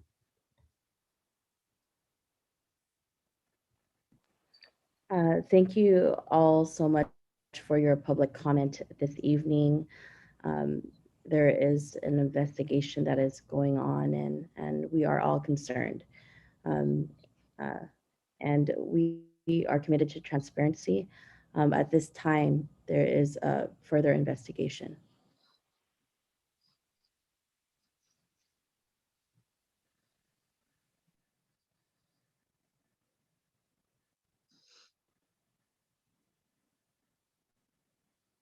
Moving on to the next item, if there is if there's anyone that is moving on to any board or commission memberships at this time.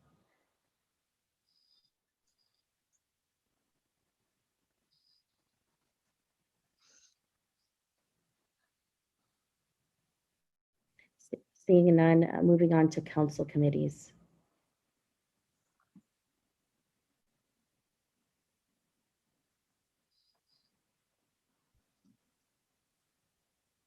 Mayor, I have a couple of announcements. I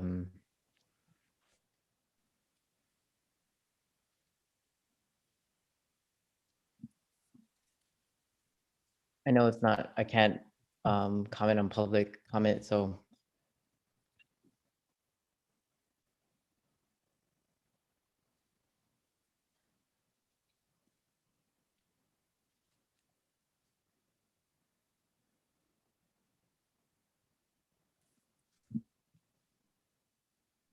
you know what, I'm just gonna, I'll provide my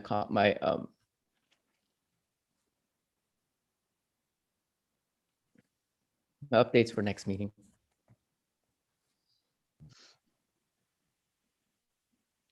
Thank you, Vice Mayor Dos Mapual.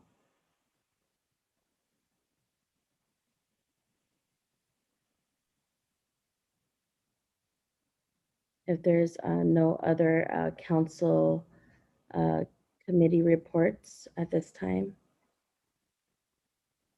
Mayor, maybe I can make a comment.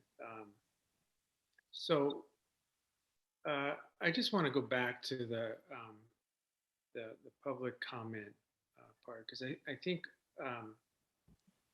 I'm you know, I'm just sort of dovetailing off Dr. Rod's clear, I think, reaction, and mine as well. And you know, I think we're all very interested, puzzled, and concerned about what happened in Daly City with the shooting. And I very much appreciate the concern the community in this meeting has expressed, and the need to want some justice. That is absolutely fair and warranted and understandable. But I go back to what you said, Mayor, which is, you know, justice also is a process. And there is an ongoing investigation, which, you know, we are not privy to. We're no special than anyone else. And we have to let that investigation play itself out. And from that,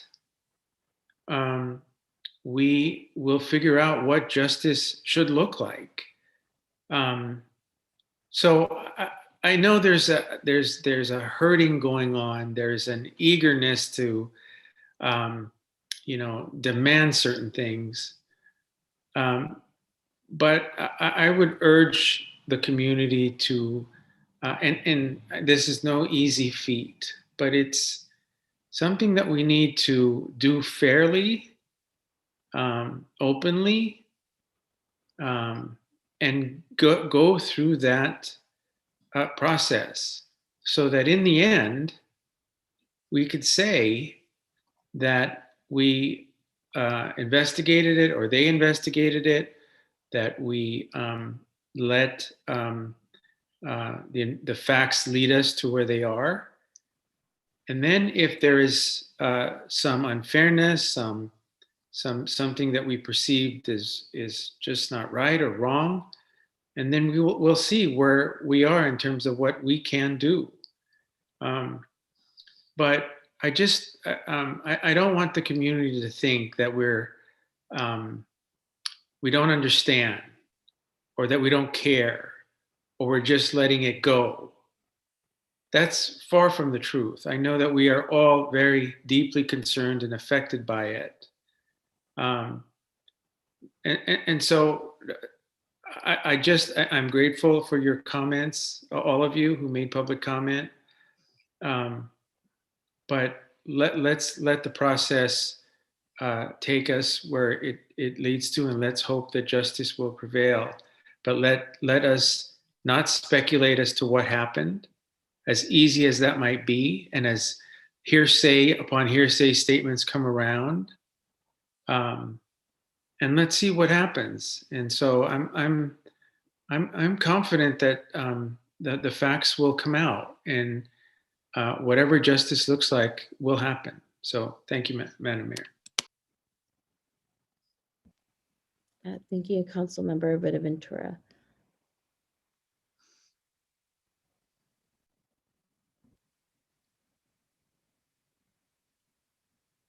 Are there any other comments on City Council agenda? Madam Mayor, is that not the committees, but the regular city council report? City Council, correct. Yeah, thank you. I just wanted to, although with a deep breath, I want to let people know that this is the National Dispatchers Week, that we have many that used to be here at our Daly City, and just acknowledge them that when we do call ourselves or with our loved ones, that they are responsive, and it's a very stressful job. And I believe it's even Councilmember Sylvester has a son who is a dispatcher. Also, this is the 50th anniversary week of, it's called the Young Child. And what that means is that those that are just like from the little ones, the little teeny ones, all the way up to our youth, it's a celebration of their life and their love in our community. So this is the 50th anniversary, and maybe next year we can celebrate that in person. So with that, I yield to you, Madam Mayor. Thank you. Thank you, Councilmember DiGiovanni. If there's any other city council reports at this time?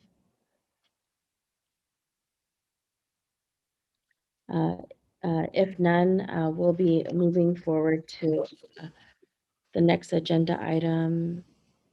Any staff reports? No staff reports tonight, Mayor. Thank you, Mr. Stolte. At this time, we are at the adjourn in memory portion of the meeting, and I will yield to Councilmember Bonaventura. Yes, thank you, Madam Mayor. I'd like us to adjourn in memory of Ruben Bunag. Mr. Bunag was the former owner and editor of the Manila Mail newspaper. He since sold the paper to another entity, but he was always involved in the community, and he will be very, very missed. I also would like to adjourn in former Assemblyman Gene Mullen out of also South San Francisco. He served on the city council there and mayor as well. He's had a lifelong years of service in government. I know he was also a teacher, professor, or I think it was in high school. And he's also the father of Assemblymember Kevin Mullen. So I'd like us to adjourn in his memory for all the great things he's done for the community. Thank you.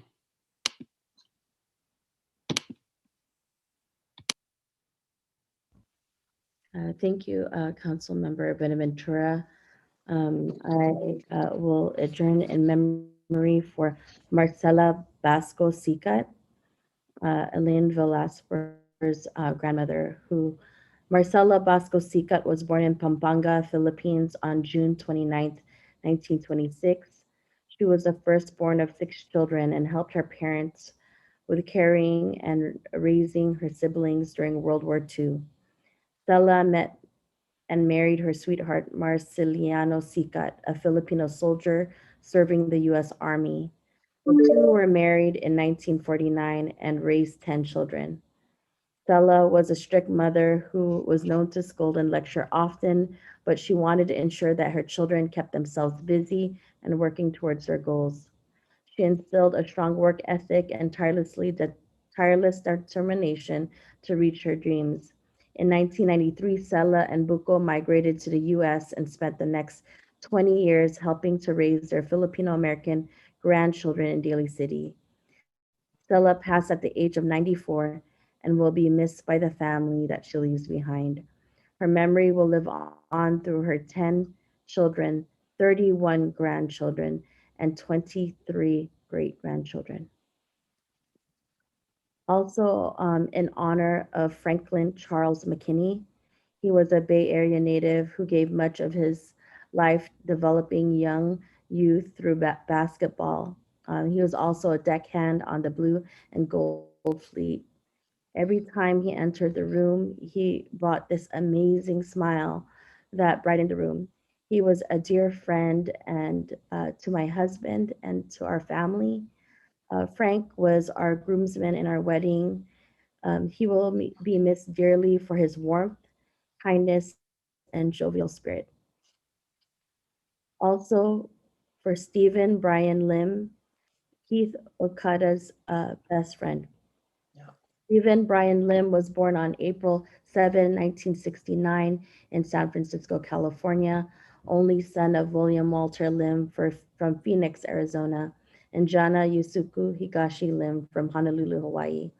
He is a fourth generation Japanese American with roots in Hawaii and third generation Chinese American.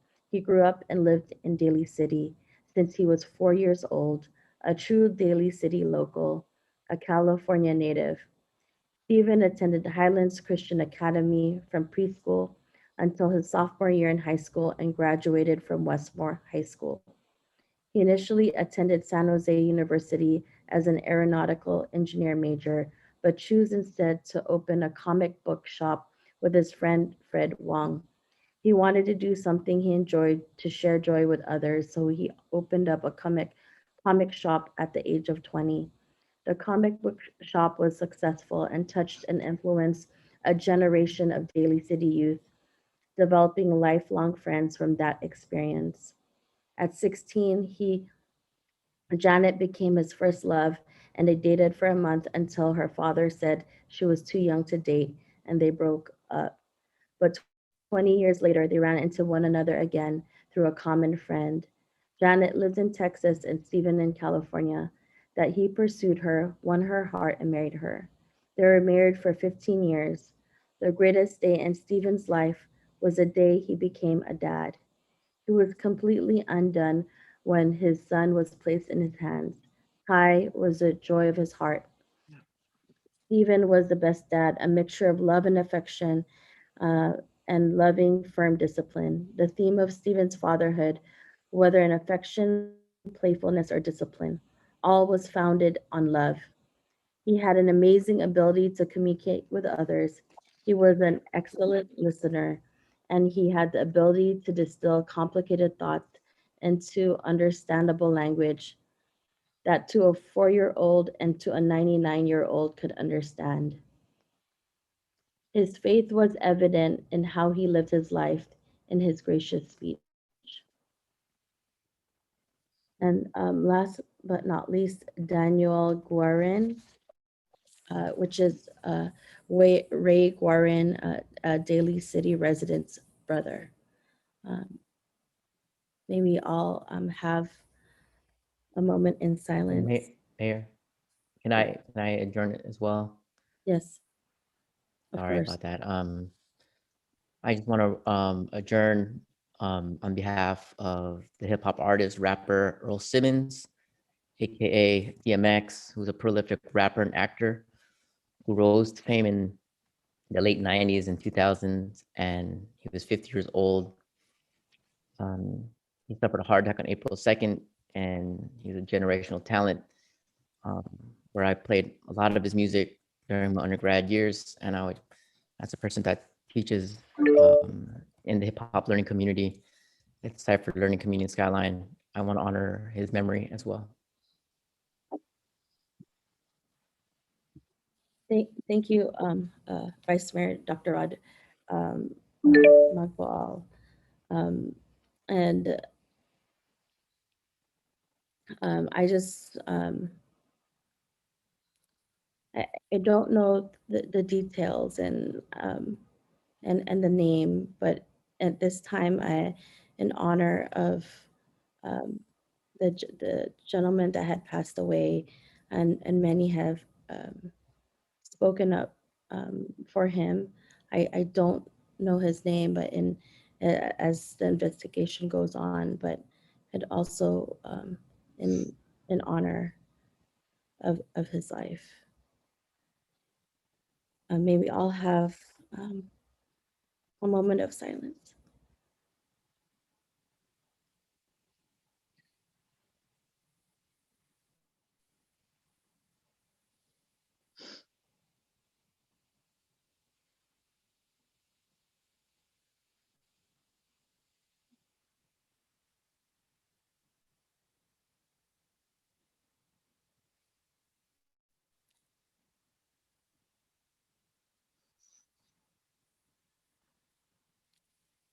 Thank you.